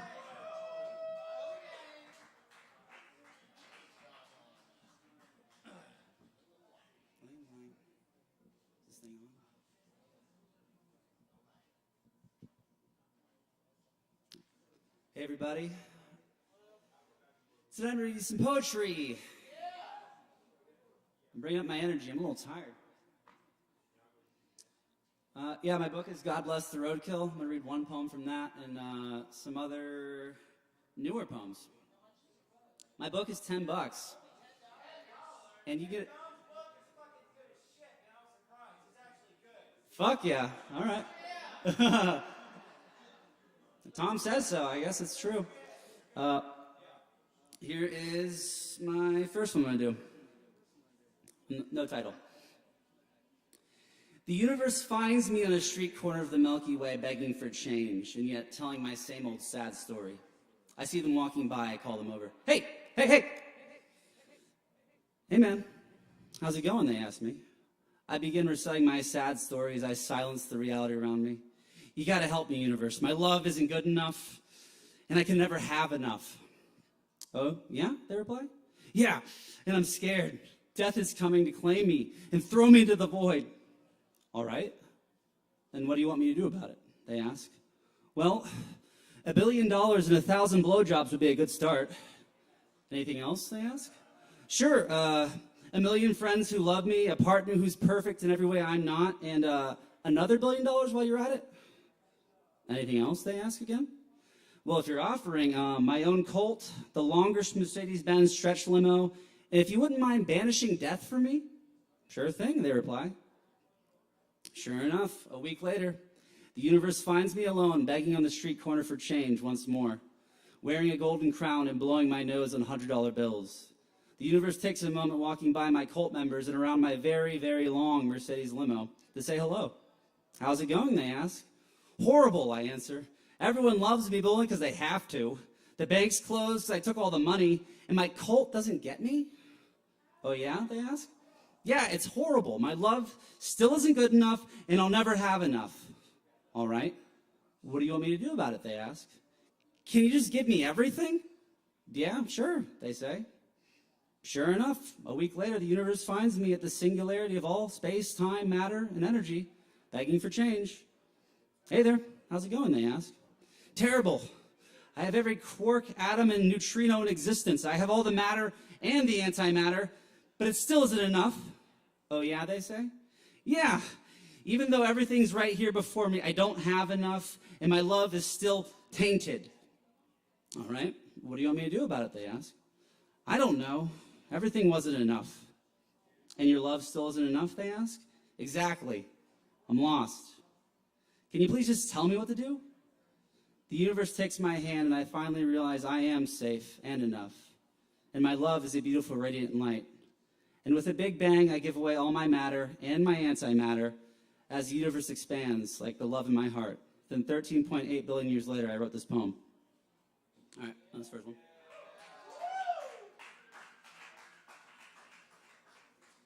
This one is a secular word for divine. What is a secular word for divine? In what ways can I capture it and bond it to make it mine? What are the ways to neuter it and cast it back down to earth, humbling the word that has haunted me from birth? I have to find a way to rob it of all it made me feel, burning a child's mind with a delusional zeal. What is a secular word for divine? Teach me to throw it on the ground and rip out its spine. How can I see this word while in a miasma of hate? The trauma and anger make it hard to create. What is the word that can spin shit into gold and make peace with all the lies I was sold? What is a goddamn secular word for divine? And why must I beat the shit out of it before I make it mine? Must I abuse the word as it abused me? Frustration rises from the cognitive dissonances I chose not to see. How long can hate hold on to a heart and keep it in place? And will I be saved by this magic word hemmed up with lace?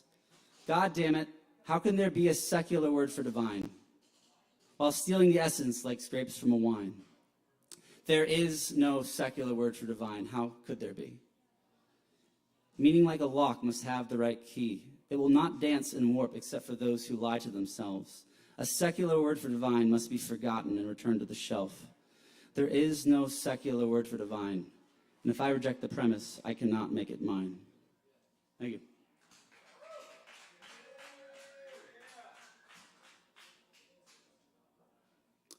This one's called, Will You Eat My Eyeballs, Dear? Thank you. If I pass away sitting upright in my armchair, will you eat my eyeballs, dear?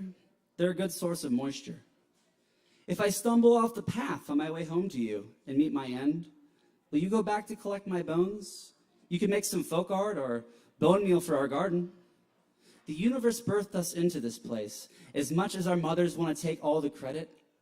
And now I know you, and you know me. And after a few dozen times of cooking each other dinner, we will have to make a decision. Do we want to love one another? Do we want to look past all the brokenness and hang-ups and old war wounds and see the individual so worthy of love? For my part, I do hope you say yes. What was the best thing that happened to you today, my dear? Would it be wrong to hope it was a simple phone call we shared? Our walk in the park? Feeling safe in my arms? And so what if we love each other? This life will consume us all in the end. In the living, we'll find our sacred things and photographs as eclectic trash. You tell me our souls were sent here for a reason, and it makes me smile. Less so the idea, but more as a glimpse into your boundless and wonderful world. Thank you.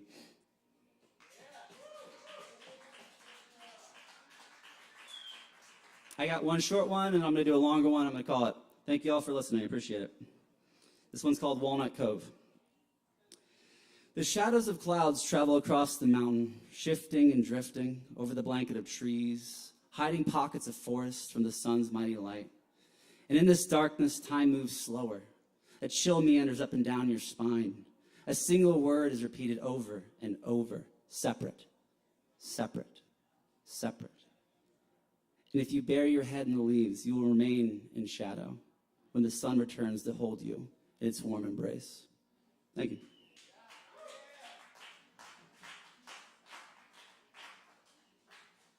All right. I don't think I've ever heard this one here, or maybe I have, I don't know. This one's called Sunday's Sermon. The arms reach out from the living darkness. They grab at our ankles and pull us toward the void. Fear is a natural response to death. As we struggle, trudging through swamps of mindless society, hoping to spot even the dullest of glimmer. But our dull sages say, that's life. Another invitation to numbness. So this dreadful darkness claims its bounty as the arms clasp their victims all the tighter, pulling them into the murk, some screaming, some crying, while others with the calmness of a Buddha. None of them are worthy of mockery or judgment.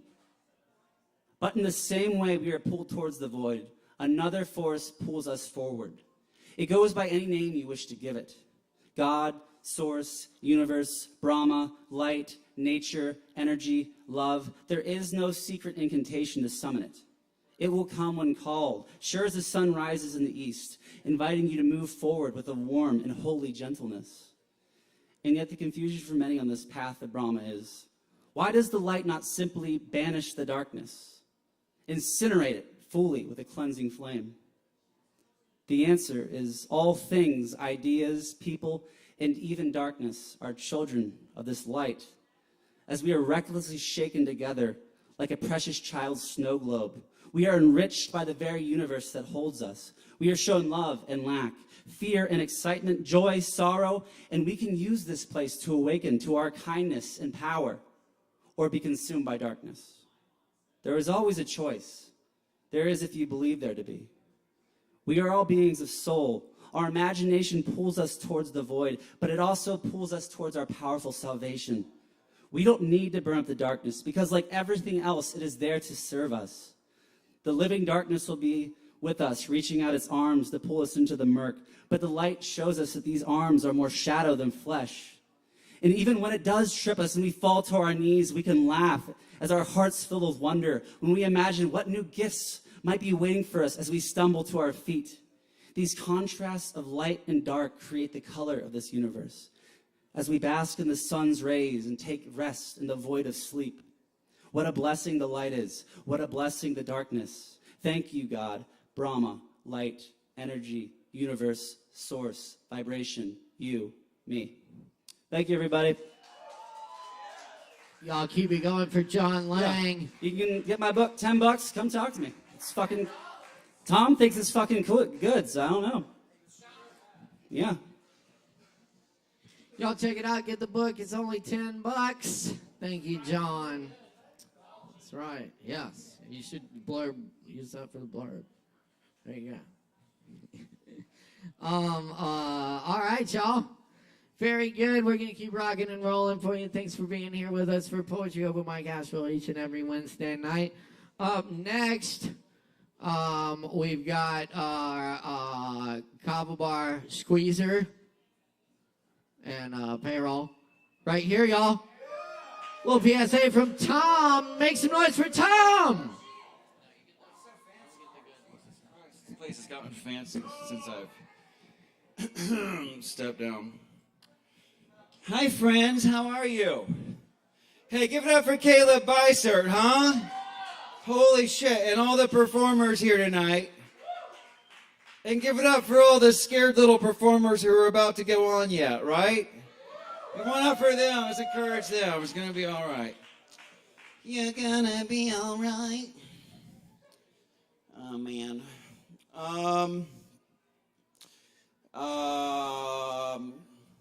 A lot of you don't know me because I've been the GM for the past 200 years, and I wasn't super great at it.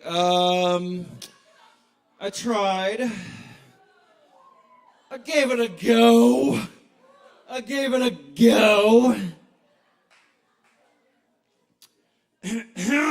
From the safety of my office. I wouldn't talk to any of you.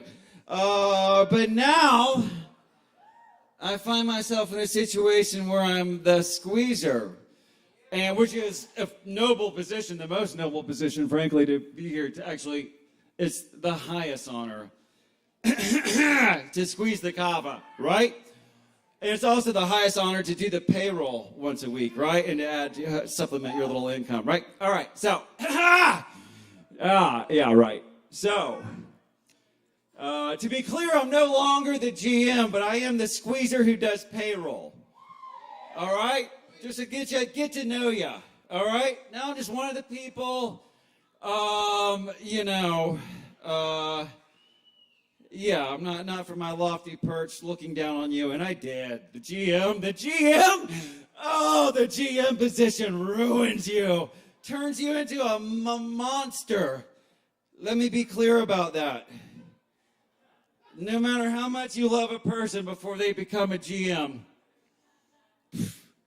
won't be long, and you hate them. And you're right. It's the thing. And if you hadn't been right, I would have gotten up here on stage and talked shit, but I'm not. Squeezer who does payroll gets up here on stage and talks shit all the time now. Oh, fuck the GMs, right? Listen, do the least amount of work for the most money, get out of here, man. bullshit, right? Hey, from my perspective down here in old Squeezy Land, excuse me while I just squeeze the Kava is the most important thing here. And also payroll, right?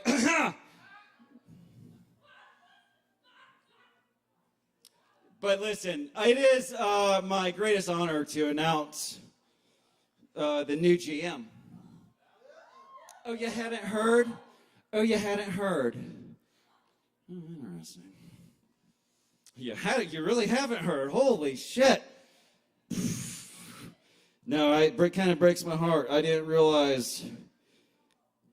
Y'all didn't. All right. Yeah, perfect. All right.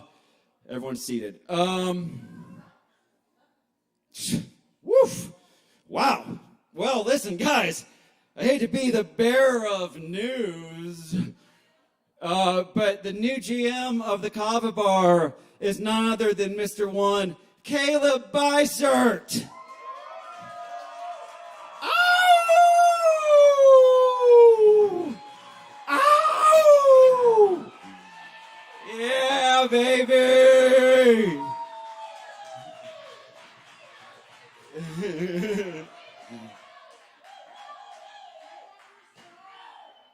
Had he not mentioned that to you for real? It's been a while. Interesting. All right. We'll play that way. All right. Surprise, Caleb. Oh man. And hey, but I also want to say I didn't get run out of this goddamn joint, right? I did it on my own. All right. Listen, you little weasels. What I'm doing now. And it's important. People are like, well, what? Did something happen? Nope. I'm over at fucking 12 Baskets in West Asheville. And I'm the program coordinator. And I started off by just going and getting food on free grocery store day. And doing that for a long ass time and saving myself a ton of money. Because I got 2 kids and a partner. And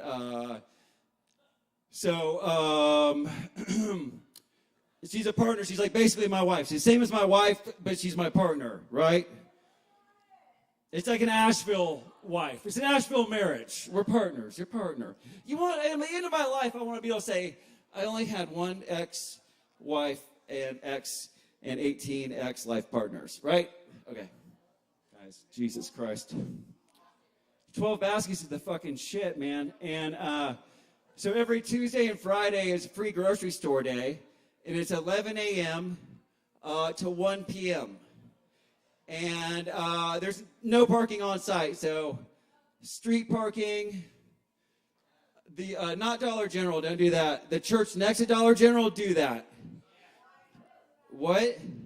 They're next to Sunny Point. It is right beneath Firestorm, and they have an amazing. We have an amazing garden, and we give away plants. Anyone wants to come? We've got free sunflowers. Bomb-ass plants, and we have free plants.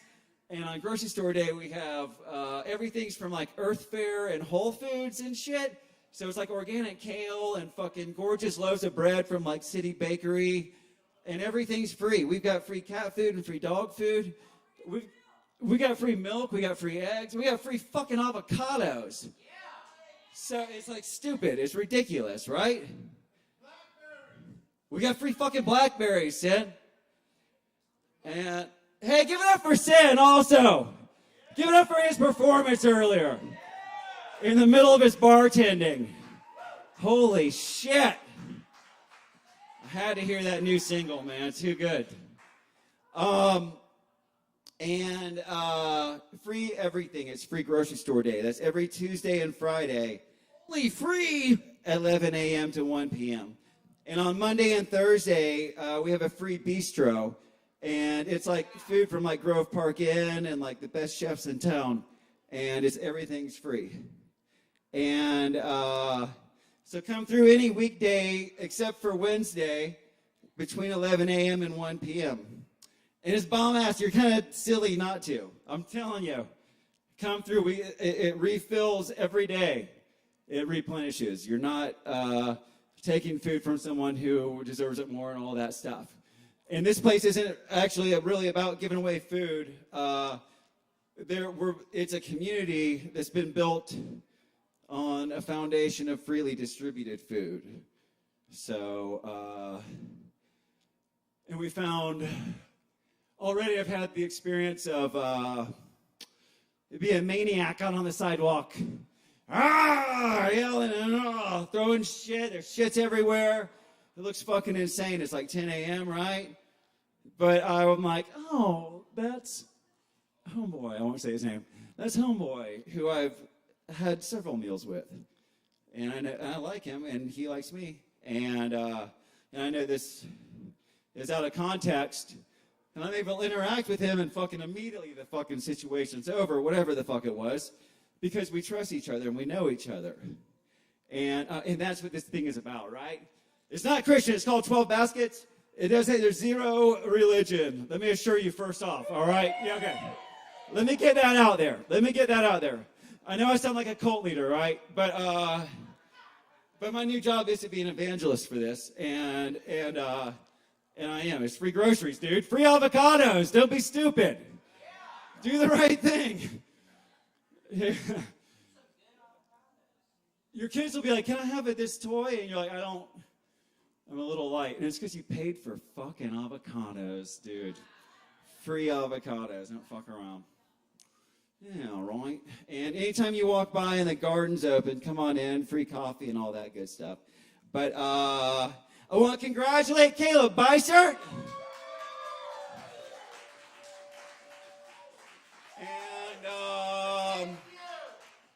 And I'm looking forward to taking shots at him from the bottom. I'm in the sweet spot now.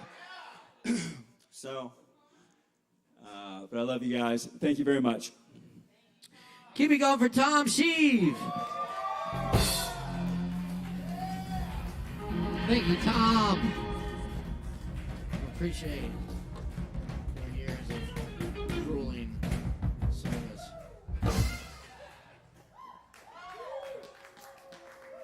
Oh yeah, seriously, y'all go check out 12 Baskets.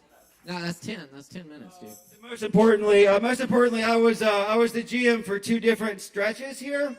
I was the GM. I left voluntarily, much like this, right? And then realized I'd made a desperate mistake and clawed and scratched my way back in to the bottommost position. True story. Scratched and clawed all the way to the top. And the sign of resistance is just the 3. I just want to say that. I'm not saying they should or anything. At any point, just throw a 3 in the air. That's the sign for a third term, a third Sheave team. But it's all good. It's all good. It's all good. I love you. I love you, Caleb. Good luck. Good luck. Good luck. Well, see you again soon. Hey, seriously, y'all check out 12 Baskets. It really is an awesome organization. Y'all should all check it out and support 12 Baskets. They do a lot of good work here in the community. Thank you, Tom. Yes, y'all drink some Kava. We're going to keep it rolling. We got plenty of other drinks, too, so check that out. Up next, it's really good to see Alex Beecham back in the house with us. Let's give a big warm welcome for Alex. Give it up.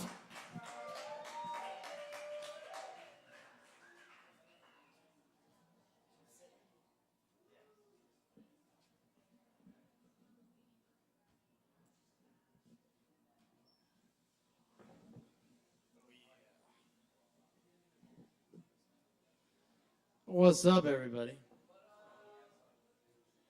I figured I'd wear this jacket because this is like, I haven't been here in a long time. I do 2 things. I do the flute playing and I do Tibetan throat singing. I've been clearing my throat out in the parking lot for a little while. So I haven't done it in a long time. So we'll see what happens. And last time, I think I wore this jacket. So, and the hat, of course.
like starting an engine at this point in time.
That's all I got. The high notes won't work.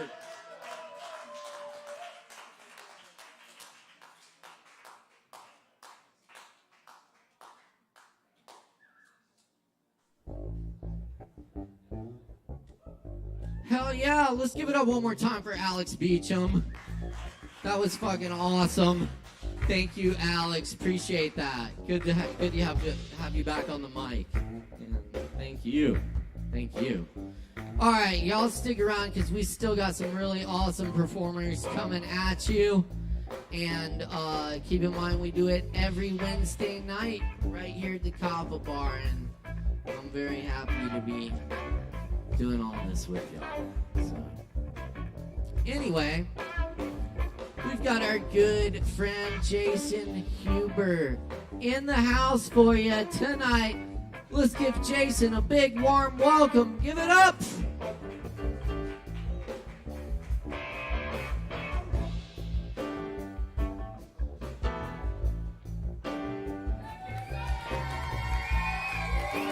Good evening, everyone. You're all beautiful and wonderful people, and I'm glad to be here.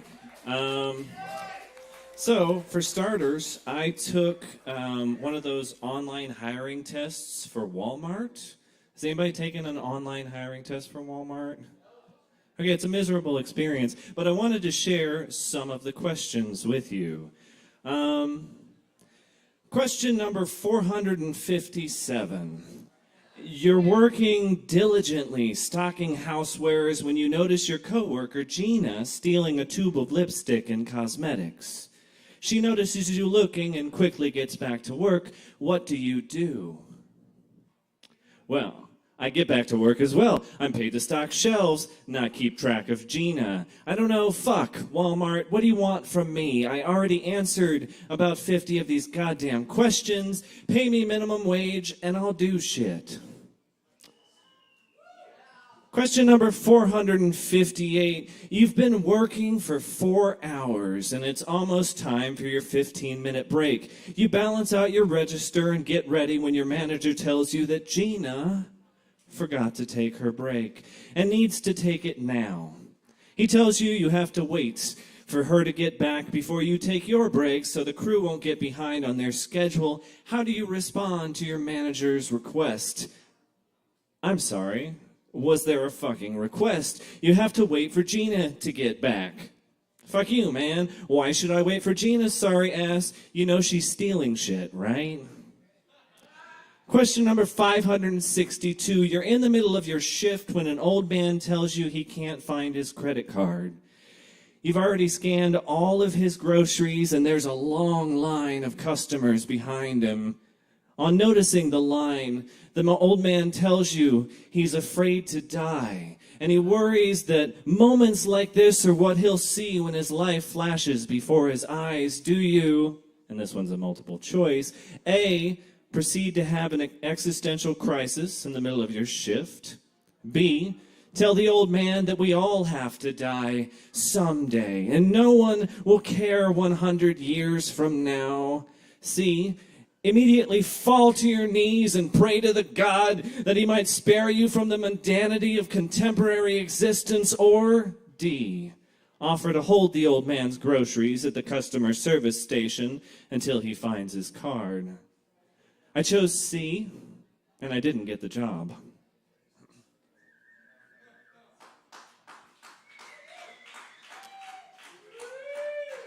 All right, here's another one I am presently working on.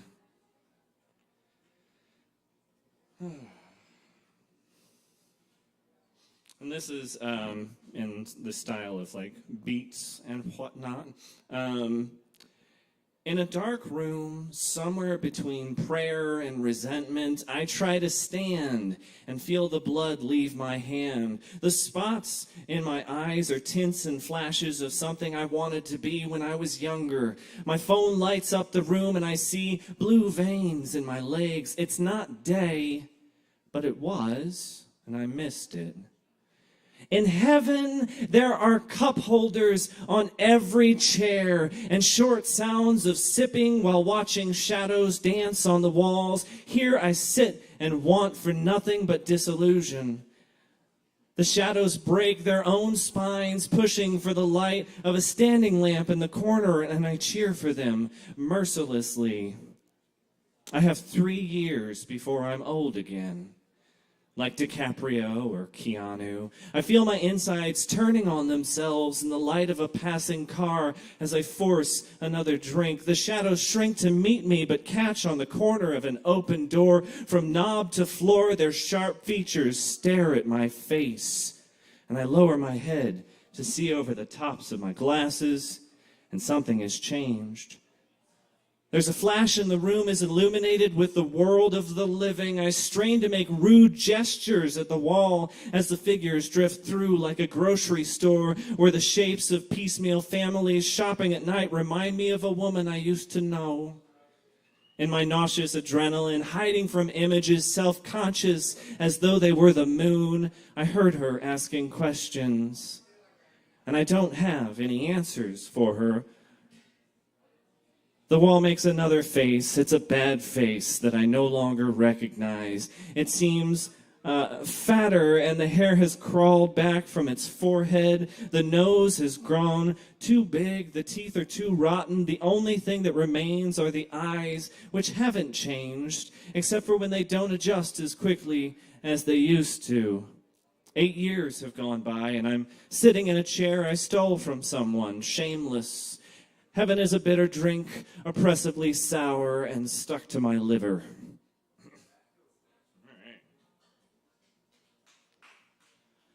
Okay, I got 2 more, I think. I think I have time for 2 more. We'll find out. This is another one I'm working on. My body is angry. It screams at me for the abuse I've put it through. If he's a temple, then I kicked over the altar, knocked down every pew, and punched the holy man in the ribs. There's a picture of me in his back office with a note that says, "Watch out for this man. He deserves no compassion." I snuck back in with a weapon I fashioned from a cannonball and cheap beer and smashed every bit of stained glass in there. My body is a service where two people show up and neither one of them is crying and both of them are trying to figure out who's obligated to make a speech. My body is a eulogy hastily written on the back of a paper coaster, the kind you find in a bar. It's far from delicate. My body is a temple in the same way a back alley is, where a few go to pray and others to piss. I saw two people making love in there. But the beauty was lost in the crudeness of it all. I called out to them, "You know there's a Comfort Inn not 10 miles from here." "Fuck off, man. We're clearly where we want to be," was their response. And they were right. My body is the wrong kind of judgment in the middle of the night. It's poking my nose into things that are none of my business. The poor thing is witness to every kind of tragedy because I refuse to learn my lesson. If my body were a box, it'd be made of the sort of wood that splinters and refuses to be carried. The hinges would creak every time it's opened, and no one would open it twice for fear of what's inside. He would be the sort of box that's burned at the end of the night, distilled to a less unseemly sight, compact and shoveled into a jar. He would be sealed and given to the person with the most obligation. They'd already have a place picked out in their basement next to a busted-up TV and a box full of computer parts. They would toss me in the trunk of their car and forget. If my body were reincarnated, it would be an unwanted pet, the sort that drags its legs and screams when everybody should be sleeping. It would be dragged kicking and screaming to a shelter downtown. It would wait there for a man to come around that's willing to take it home, a man who would give it the sort of care it deserves. He would say the right words, an apology for everything I've done to me. He would fashion wheels out of ceramic and old dreams so I could pull myself around the temple where he works security at night. Then my body would find patched up windows, pews set right, and an altar that's been bolted to the ground.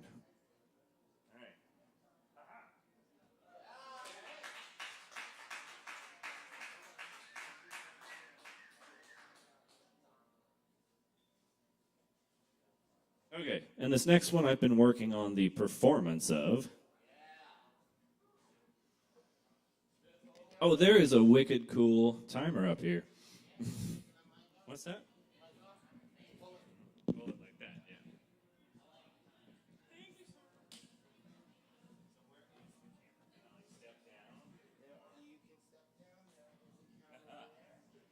Lovely. You're a fantastic person. Thank you.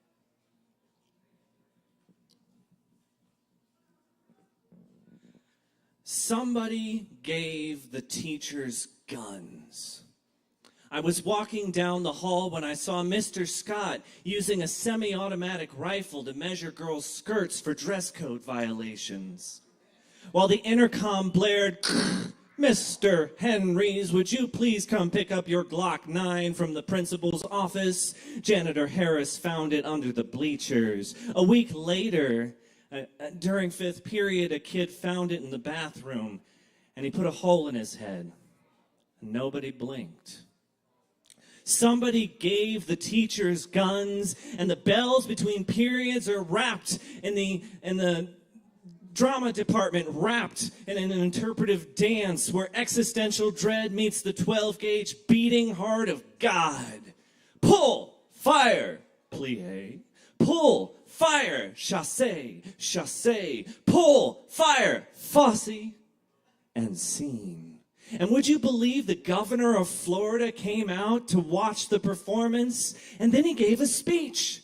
He said the only thing that can stop a bad student with a gun is a good teacher with a gun. Somebody gave the teachers guns, and during band practice, Miss Meadows keeps time with a .45 revolver. She's getting quicker with the reload so the band doesn't have to stop for as long. Meanwhile, Coach Roberts tells the football team to call him Mad Dog and yells, "Dance! Come on, dance! You can do better than that!" He shot Cooper. But the administration agreed that some collateral damage is okay, especially when the team is going to state. Somebody gave the teachers guns. Well, not everyone. Mr. Meadows was in algebra when they took his away. Our school resource officer said it was making people uncomfortable. Anonymous complaints. Mrs. Hernandez keeps hers locked in a desk to avoid issues. But then there's Mrs. Shaw. She made a macrame grip for hers. And she points it at the troublemakers or the kids that can't stay off their phones. Her student reviews have never been so good. Somebody gave the teachers guns, and Mr. Met shot his union rep. And the city organized a parade. The ROTC marched through the streets in a show of force, and they called it a patriotic display. Also, the parent council voted to tear down the old art building and use it as a range. The administration was against it at first, but the NRA stepped in and decided we'd get used to the sound. Somebody gave the teachers guns, but they didn't give me one, because I teach English and I indoctrinate your kids. You're welcome. And maybe they said I was a danger to myself and the machine they made, but maybe that's okay, because we had 51 school shootings last year. And it's clear to me what needs to be done, but somebody gave the teachers guns. Thank you.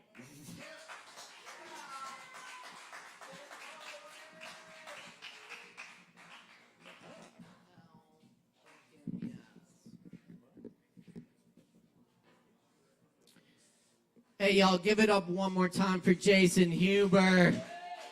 Thank you, Jason. Killing it. That's what I'm talking about. Hell yeah. Hell yeah. That's what's up. Under time, too. Hell yeah. Very good. All right. Thank you, Jason. We got some more coming at you. Also, thank you to everyone who's commented and tuned into the live stream tonight. We've had some really awesome, encouraging comments for the performers. Big shout out to Evan. Shout out to Barbara. Shout out to Rockman. You rock. And keep tuning in. We're here every Wednesday night. Appreciate y'all. Grab some drinks, support Sovereign Kava, and we'll keep bringing you this open mic. Up next on the mic tonight, we got Savvy in the house. Y'all make a whole bunch of noise for Savvy.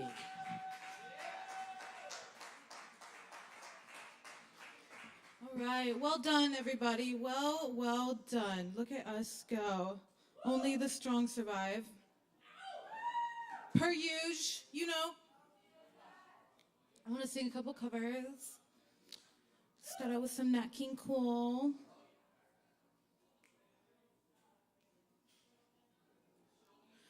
The very thought of you,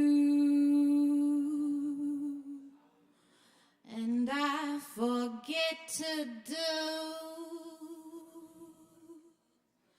the little ordinary things that everyone ought to do. I'm living in a kind of daydream. I'm happy as a king and foolish, though it may seem to me that's everything, the mere idea of you, the longing here for you. You'll never know how slow the moments go until I'm near to you. I see your face in every flower. Your eyes It's just the thought of you, the very thought of you.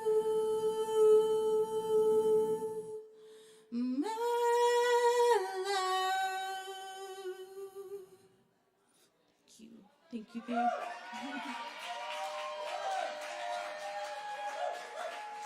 Thank you. I think I got one more in me.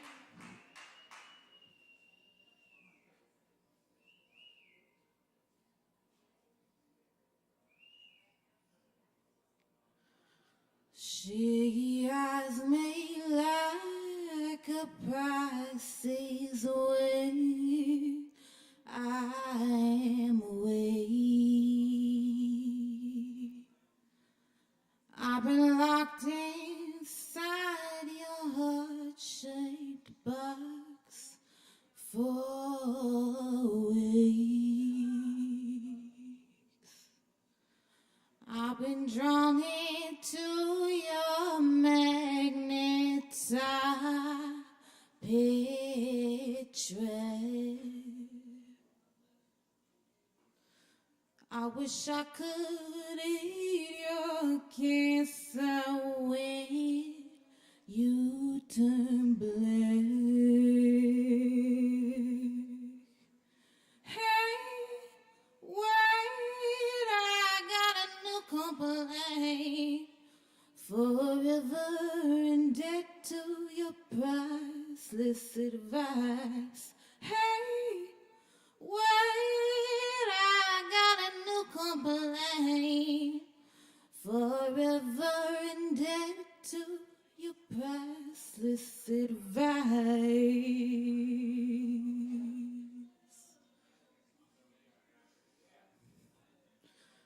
Meeting our kids, forgive no one just yet. Got my cell phone, angel hair, and baby's breath. Broken heart of your highness, I'm sent back. Throw down your umbilical noose so I can climb right back. Hey, wait, I got a new complaint. Forever in debt to your priceless advice. Hey, wait, I got a new complaint. Forever in debt to your priceless advice. Oh, your advice.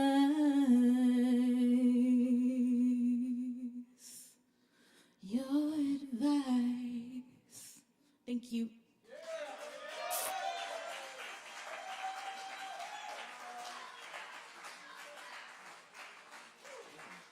Keep it going for Sabi. Thank you, Sabi.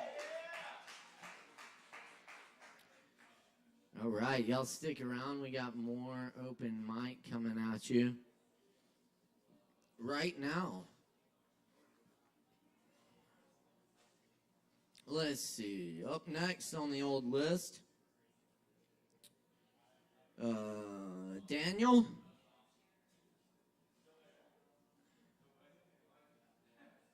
You got Daniel? Daniel, I can't read the last name. It starts with an S. Daniel, going once, going twice.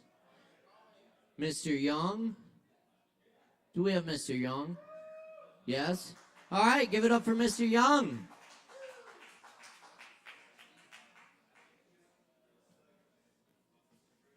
Oh, yeah.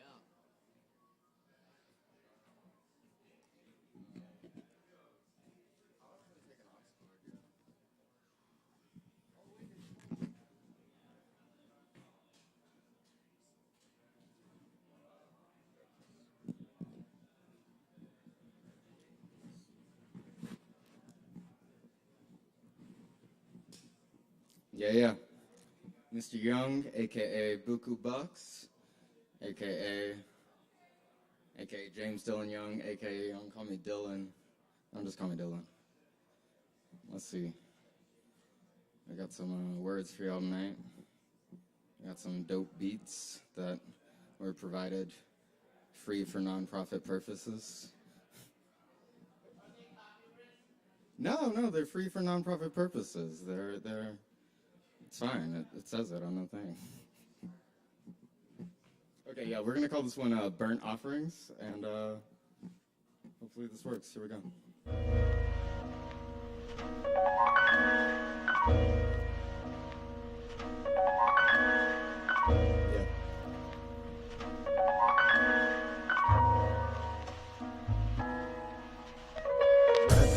Pulled through the pipes twice thickly, sucking smoke, convinced I'm slow to life. I just might burn my life to a crisp, 420 degrees Fahrenheit for 45 minutes. Slow roasted. I mean, it took a long time, but it was worth the wait. Its weight in gold. My frontal lobe lit up like a spire or a funeral pyre, lifting me higher above the bullshit until I hit this here pulpit. Standing here before you, my congregation, listening to you preach this conflagration. Yeah, he's peeling back the twisted skin, that back crackling, sizzling, grease trickling, flames licking. The hog is set to be slaughtered. Fat ticks that need to be pulled right off you. Sharpen a blade and string them up. There's power in the blood. The time ain't waiting, the time ain't up. Incantations and cantrips manifesting magic sacrifices. Candle wax dripping, blue flames flickering in the darkness. Don't get me started, kid. Old ways ain't no walk in the park. Jurassic classic stories. God told Noah build an ark.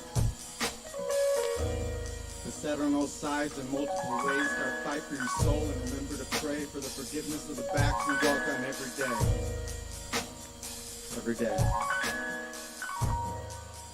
Yeah. Secrets screamed out loud and written down urgently. The house already burned down. It's no longer an emergency. Thank y'all. Let's see.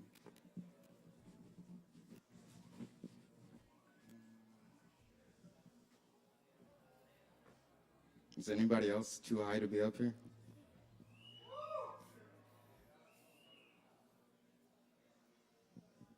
But we're doing it, y'all. Here we go. Let's see.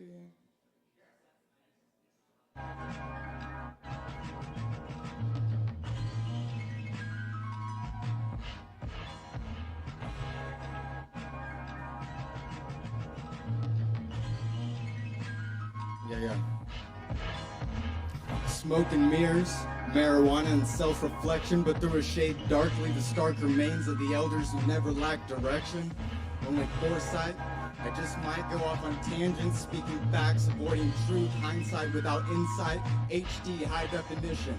The repetition repeating my movement forward towards the glorious reward of doing the work that's needed. The vote was superseded.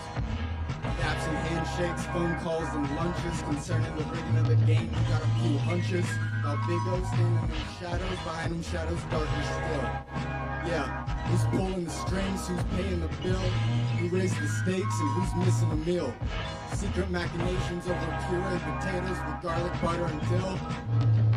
Man's gotta chill.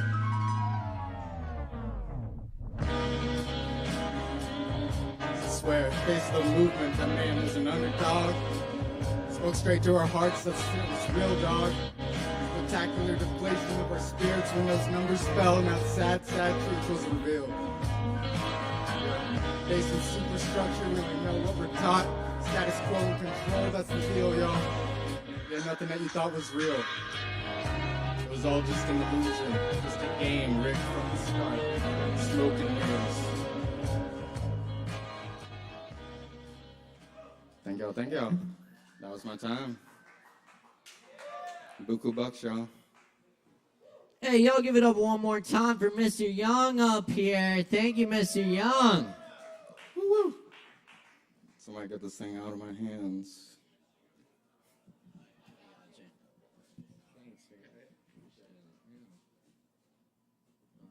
Cool. Heck yeah, we just got a few more for y'all. Y'all hang out, grab some drinks. Oh yeah. Up next, we got our good friend Joe Shelton in the house. Y'all make some noise for Joe.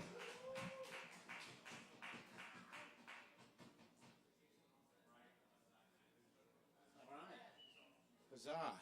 I made some noise for myself. Is that okay? Yeah. Right on. Well, give you one of mine, and then, oh, there it comes. And a few thoughts, and then one of Mr. Merle Haggard's numbers. All right. Oh, man, it was good to see Alex in here. We had actually worked this one up, so I think I'll do it. It's Helen of Troy. A million minstrels swayed in a sea, strumming their lutes lasciviously. Their lives were forfeit, all destroyed, lest they caught the ear of Helen of Troy. The din of those dandies, the odor was worse. She considered her beauty a curse. Some sang sweetly, others sang loud. Some stood upon crates to stand out in the crowd. Some elbowed like scoundrels and pulled others' hair. She sighed at the sight of the spectacle there. So with her fist broke her mirror to shards, preparing to forward her disregards. The mob surged toward her desperately. They hungered for her and barbarously forgot they were men, if ever they were wanting only the trophy of her. Stampeding and flailing their foul serenade, more horror she'd never surveyed. They bit and they clawed and metamorphosed. They howled like monkeys and rended their clothes. They rutted like deer, they wallowed like swine, panted and drooled, and like curs they did whine. They slithered and crawled, some burrowed under. She thought they might tear her asunder. Repulsed and disgusted, finally she addressed the crowd quite angrily. Disperse, you fiends, I hate you all. It's lust and not love in which you do not fall. Oh, what an ingrate, their prides were all smote. How dare she speak thus as they dote? With a scowl she declared, I'm woman, not thing. You waste your foul breath with each note that you sing. Silence your voices and strings and go, or I'll dash myself dead on the rocks down below. Oh, oh, said they all, it will be none of us. Then sulked away sullen in Exodus. All right, thank you.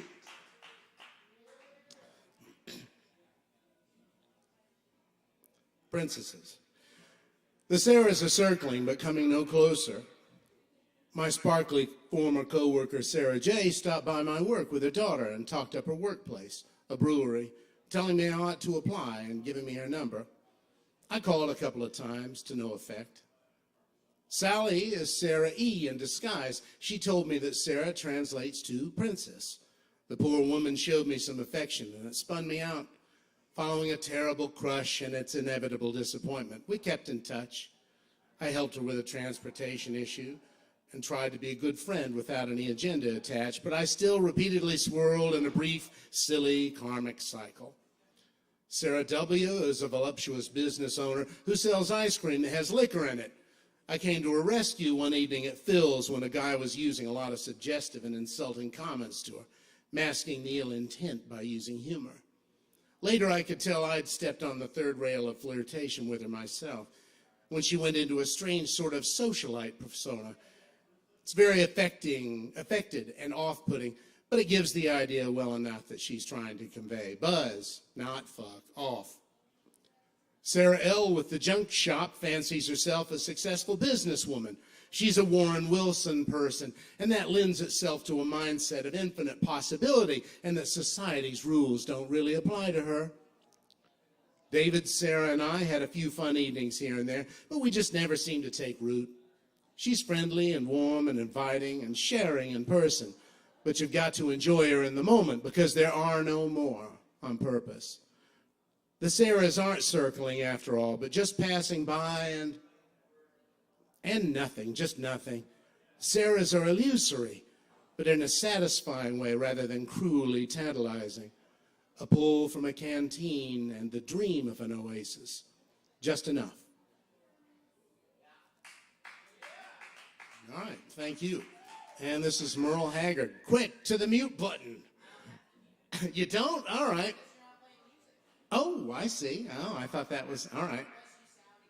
Exactly like. All right, well, I'll stay away from, what do they call it? Being a preservationist. I am not a preservationist. Here, then, is my interpretation. Oh. After a toast. Bula Kava, here it is.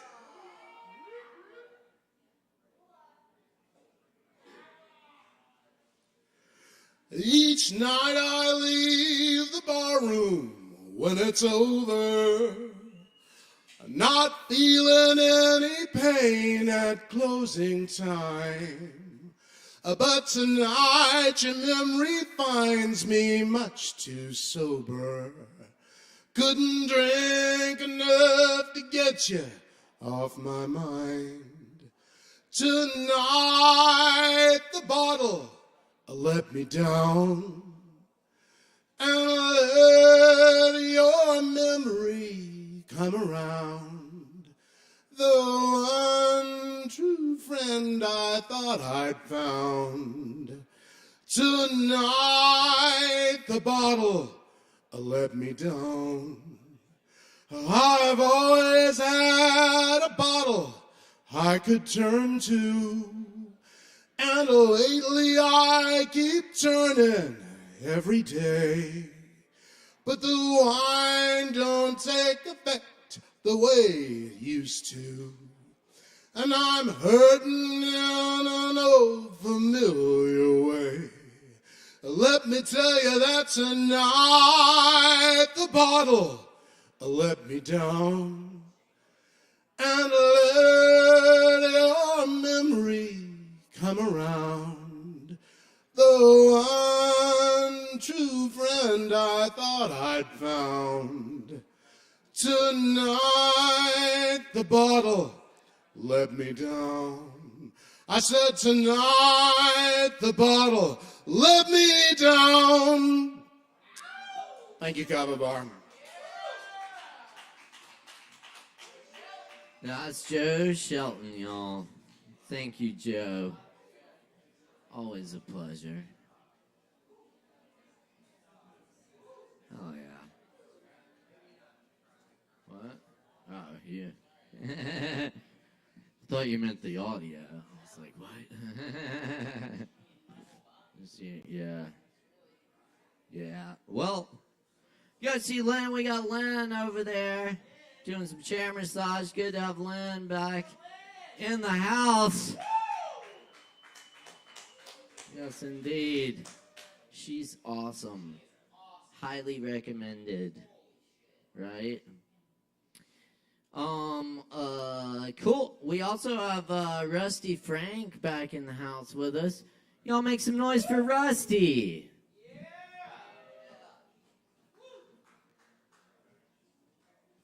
Make some fucking noise for Rusty.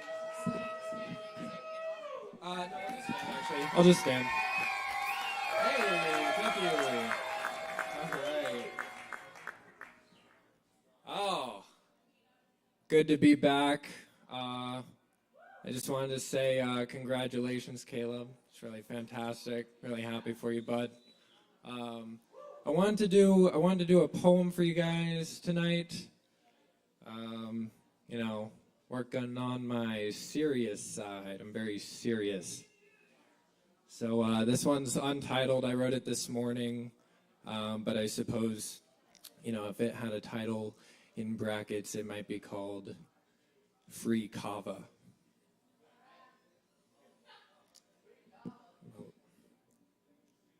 I wrote this poem this morning. It's not my best work, but hey, I wrote it so I could get a free Kava. I would buy my own, but this morning my card was declined and my bank statement told me I have a negative balance. They finally got me for that language app subscription that I signed up for a free trial about 12 years ago, 12 months ago to the day, and forgot to cancel. I hate how I keep putting that off. Maybe if I make an appointment to see someone about that forgetfulness, maybe I'll do that tomorrow. Maybe I should write it down. Get a planner. Yeah, that'll help. I mean, the last one didn't, but the last one didn't have that nifty little row of numbers at the top so you could circle which day and month it was. It seems I can't hold on to that either. Either I'm defined by what I remind myself of today or what I'll forget about tomorrow. That's good. I should write that down. The problem with speaking is that I always rely on the same words I've used before. Maybe if I wrote more. The problem with writing is that I can never find the words. I know I've used them before, but whenever I look for them, they run off and hide. Abscond? Is that a word? The problem with writing is that words are hard. It requires a lot of thinking, and thinking is hard. The problem is I want to get paid for my ideas, but most of my ideas are trash. The problem is I want to get paid. Maybe it's capitalism. Like, why do we have to learn how to do all the letters uppercase when those capital letters only make up like 1% of the sentence? I mean, just get rid of them. I don't know. Maybe the problem, maybe it's me.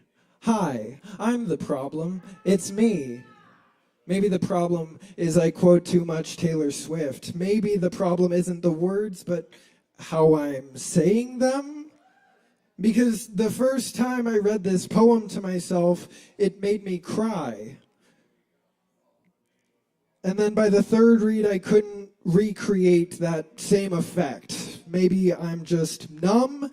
Anyway, I thought it was dumb, so I rewrote it. Now it's this. Does this make any sense? Am I communicating clearly?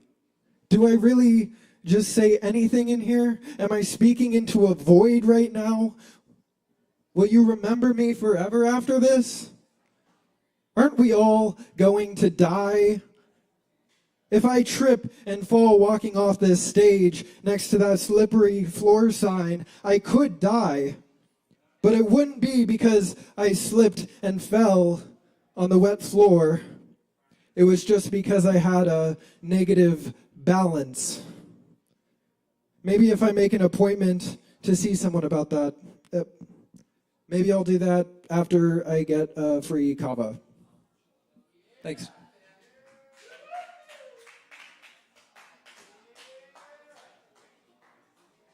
Oh yeah, very nice. Y'all give it up one more time for Rusty. Thank you, Rusty. Heck yeah. It's been a fucking awesome night. We just got a couple more left. Stick around. Drink some Kava.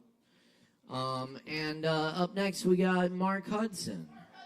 Put it together for Mark Hudson.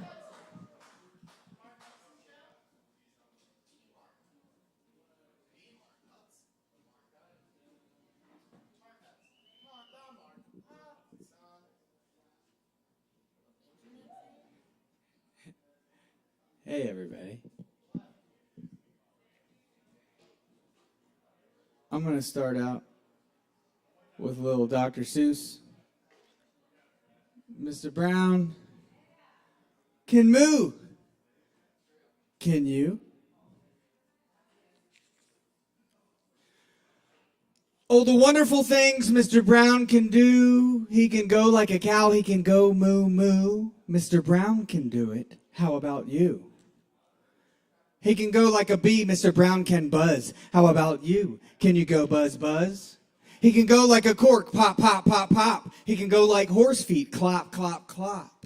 He can go eek, eek like a squeaky shoe. He can go like a rooster, cock-a-doodle-doo. He can go like an howl, hoo, hoo, hoo, hoo. Eek, eek, eek, eek, cock-a-doodle-doo, hoo, hoo, hoo, hoo. How about you?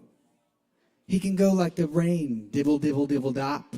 Dibble, dibble, dibble, dibble, dop, dop, dop. He can go like a train, choo, choo, choo, choo. Oh, the wonderful things Mr. Brown can do. Moo, moo, buzz, buzz, pop, pop, pop, eek, eek, hoo, hoo, clop, clop, clop, dibble, dibble, dop, dop, cock-a-doodle-doo. Mr. Brown can do it. How about you? Mr. Brown can whisper, whisper, very soft, very high, like the soft, soft whisper of a butterfly. Maybe you can, too. I think you ought to try. He can go like a horn, blurp, blurp, blurp, blurp. He can go like a big cat drinking, slurp, slurp, slurp. He can go like a clock, he can tick, he can talk. He can go like a hand on a door, knock, knock, tick, tock, tick, tock, knock, knock, knock. Oh, the wonderful things Mr. Brown can do, blurp, blurp, blurp, blurp. Slurp, slurp, slurp, slurp, cock-a-doodle-doo, knock, knock, knock, and hoo, hoo, hoo. He can even sizzle, sizzle. He can do that, too.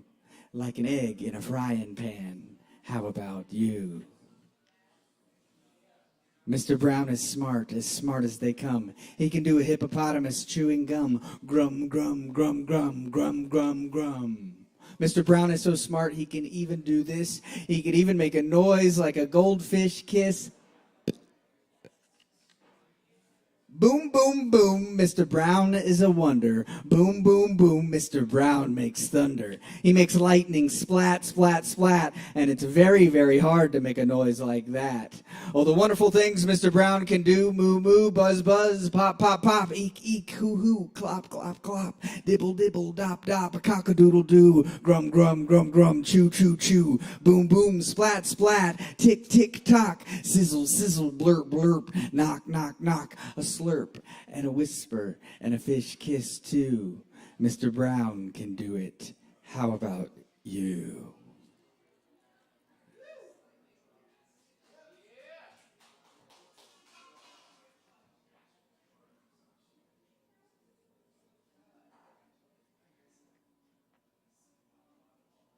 And I also have a little shell for you. Little shell. How y'all feeling out there? Feeling all right. I'm feeling all right. Okay, this is called the crocodile's toothache.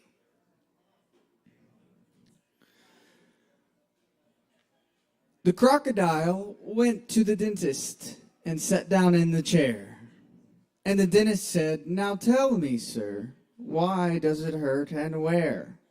And the crocodile said, "I'll tell you the truth. I have a terrible ache in my tooth." And he opened his jaws so wide that the dentist, he climbed right inside. And the dentist laughed, "Oh, isn't this fun?" And he pulled the teeth out one by one. And the crocodile cried, "You're hurting me so. Please put down your pliers and let me go." But the dentist just laughed with a ho, ho, ho. And he said, "I still have 12 to go." Oops, that's the wrong one, I confess. But what's one crocodile's tooth more or less? Then suddenly the jaws went snap. And the dentist was gone right off the map. And where he went, one could only guess. To north or south or east or west. He left no forwarding address. But what's one dentist more or less? All right, y'all, that's my time. Give it up for Caleb Beissert and the crew. Make sure to tip your bartenders. I hope y'all have a good night. Thanks, Mark. Give it up for Mark. The Mark Hudson. Thank you. All right, y'all.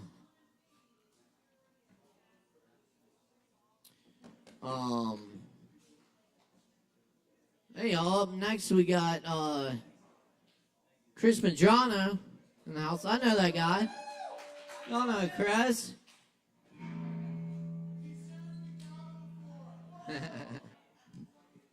Oh yeah, let's rock.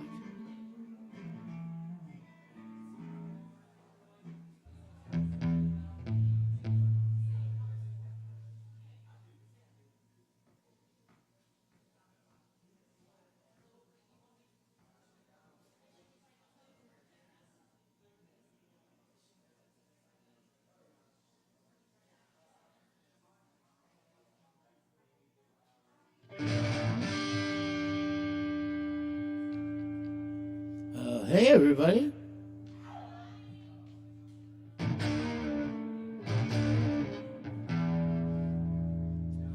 Oh man. It's been a lovely, well, today was pretty rainy, actually. But it was a good day. Everybody else have a good day? I hear you, Fox, I hear you. You had a good day? Good. You spent some of it with me, that's true. Most of it, really.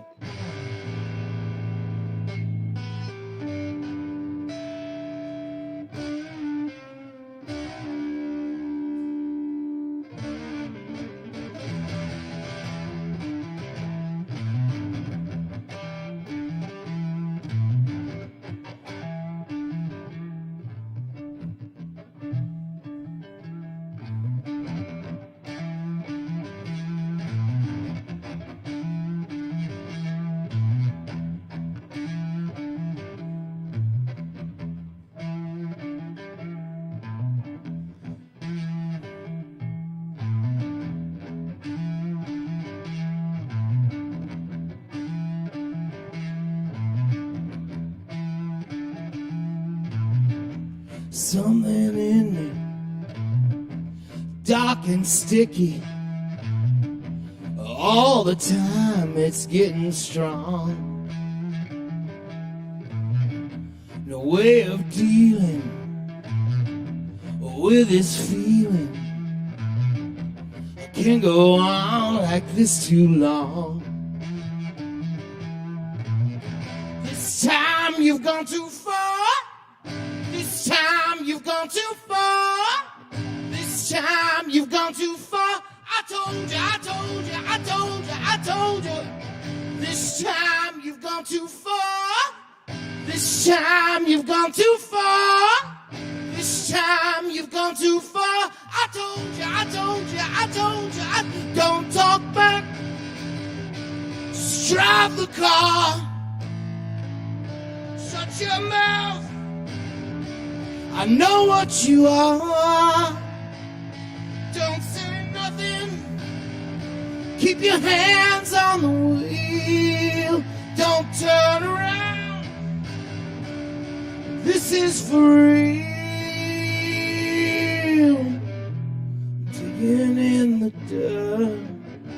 Stay with me, I need support.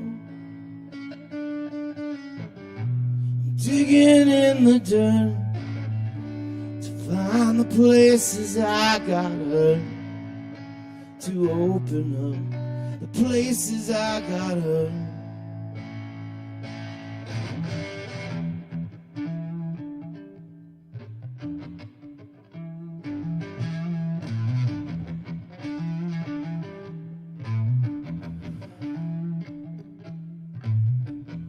More I look, more I find. As I close on in, I get so blind. I feel it in my head, I feel it in my toes, I feel it in my sex, that's the place it goes.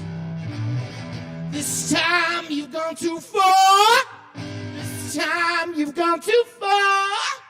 This time you've gone too far. I told you, I told you, I told you, I told you. This time you've gone too far. This time you've gone too far. This time you've gone too far. I told you, I told you, I told you. Don't talk back. Just drive the car. I know what you are. Don't say nothing. Your hands on the wheel. Don't turn around. This is for real. Digging in the dirt. Stay with me, I need support. I'm digging in the dirt to find the places I got hurt, to open up the places I got hurt. I'm digging in the dirt. Stay with me, I need support. I'm digging in the dirt to find the places I got hurt, to open up places I got hurt.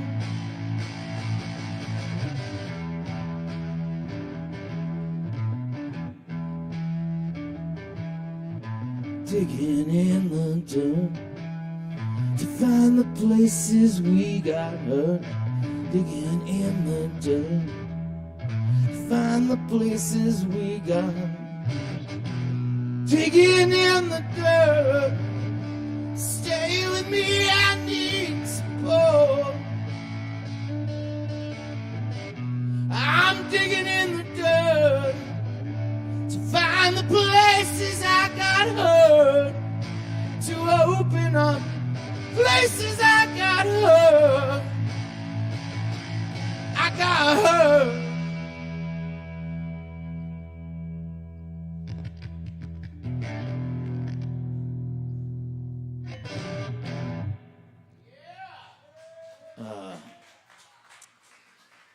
I love this open mic. I love this place. Thank you, everybody who puts in their heart, soul, and blood into it. I see you. Lots of blood. And thank you. I'd like to bring to the stage the newly christened general manager, Caleb Beissert. Thank you for being the guiding heart and leader you are. Thank you. Thanks, Chris. Oh, no. But I did want to say that I can't do any of this without the fucking awesome crew that we have here. Everyone, the whole staff here at Sovereign Kava, the sound crew, bartenders, the squeezers, the back of house people y'all don't even see. They all make this place go. And so please give them a huge hand and hook those tip jars up. They've been working extra hard for you tonight. Appreciate the hell out of y'all. Much love, everyone. All right. I got a few quick poems I'll leave y'all with. Thanks for hanging out. It's been a great open mic. And let's try this.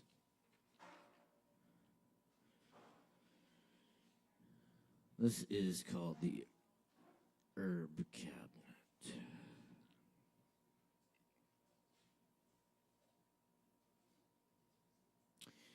If you don't want to leave your food at work, put your keys in the refrigerator with it.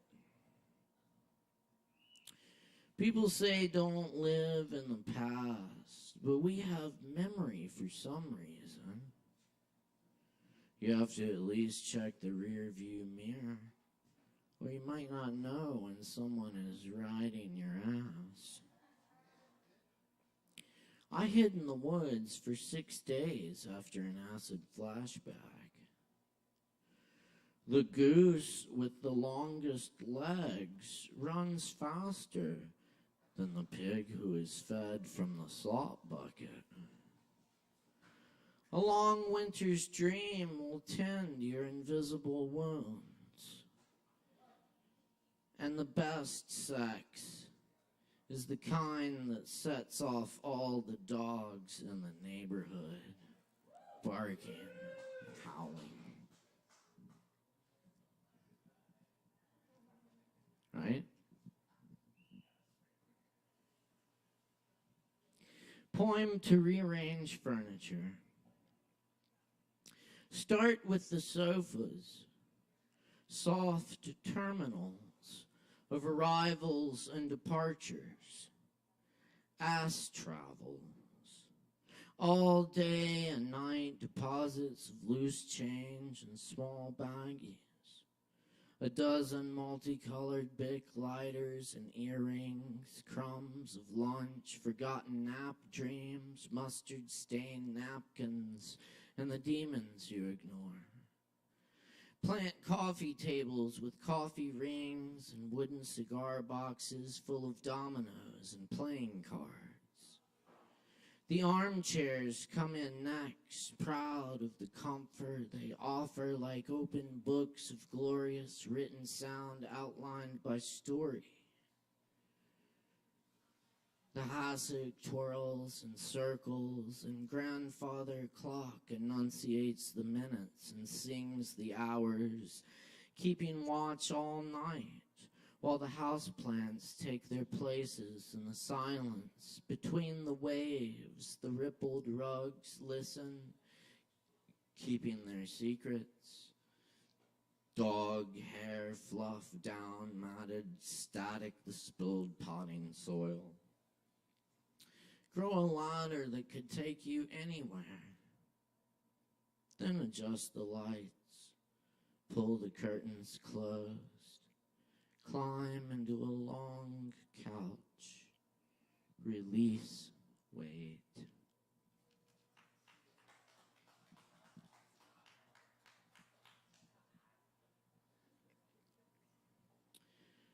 Trade wind.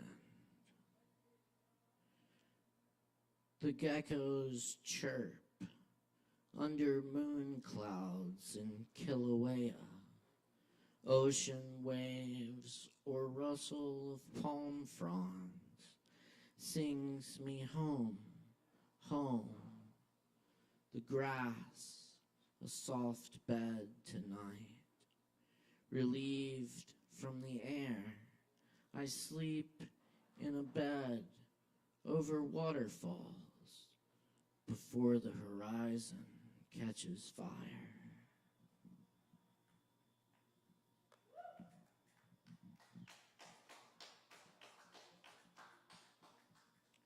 The friend. Study the cow's behavior, the slow chew of cud, the situation in the palm of a hand. Relax, in spite of all we know. I often don't see what's in front of me. A pond, an old road going nowhere. The Luna moth born with one wing. I often don't see that you see me. You find me like the wild cat when a voice speaks out of the darkness.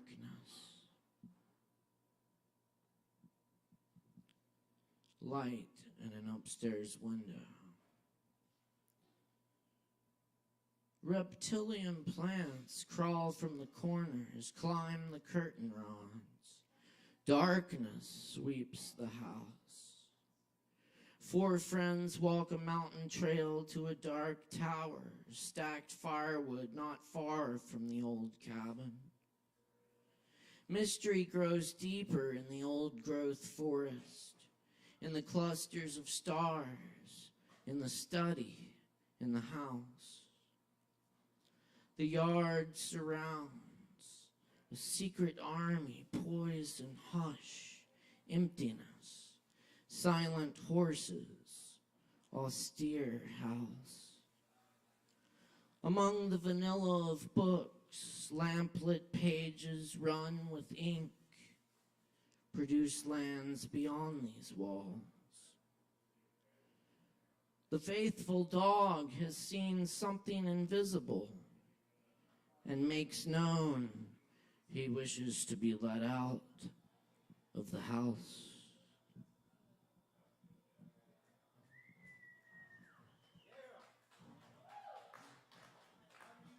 Thank you. And I'm going to leave you with a little Merwin and a little Rumi of the Barks. This is the morning.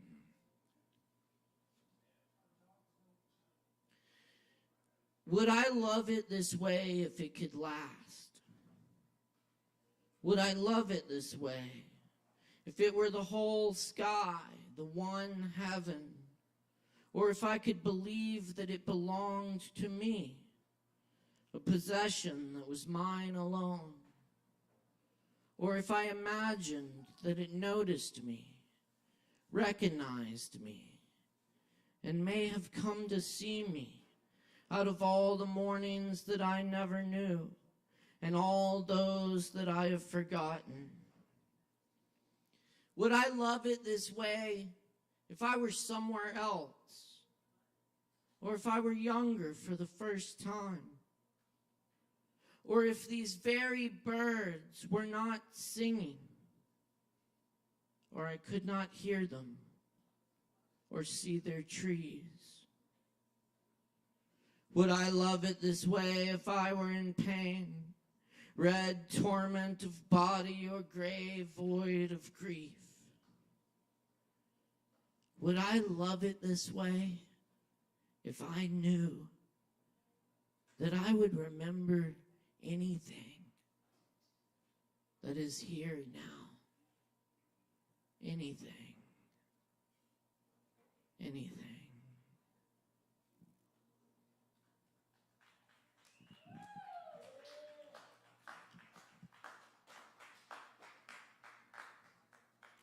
One night a man was crying in the street, Allah, Allah, Allah. His lips grew sweet with the praising, until a cynic said, I've heard you calling out, but have you ever gotten any response? The man had no answer to this.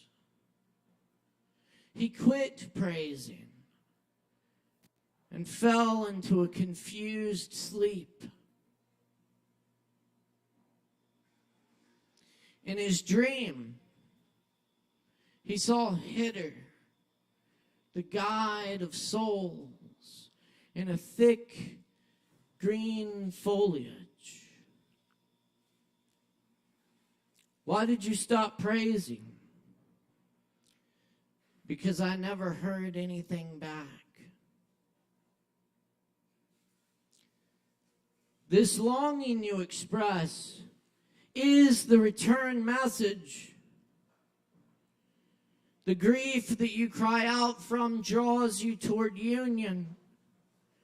Your pure sadness that wants help is the secret cup. Listen to the moan of a dog for its master. That whining is the connection.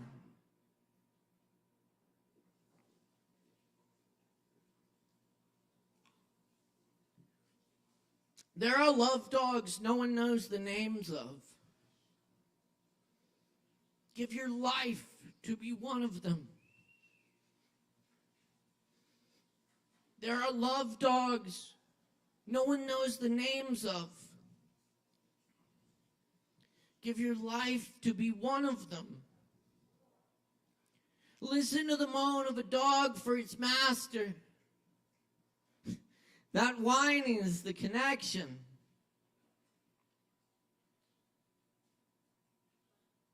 There are love dogs no one will ever know the names of.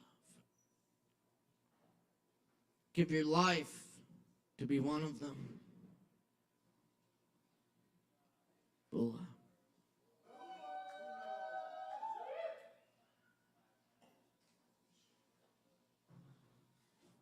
Oh, yeah. Hey, Thanks, y'all, for coming to open mic and participating in open mic and being part of this beautiful community we got here. And happy solstice, everyone. I think it's summer now. Everyone have a great summer. Take this feeling we created here tonight. Take it with you. Do something good with it. Much love, everyone. Tip your barkeeps. Drink some drinks. Thanks to the awesome crew again. And we'll see you next time. We're dealing.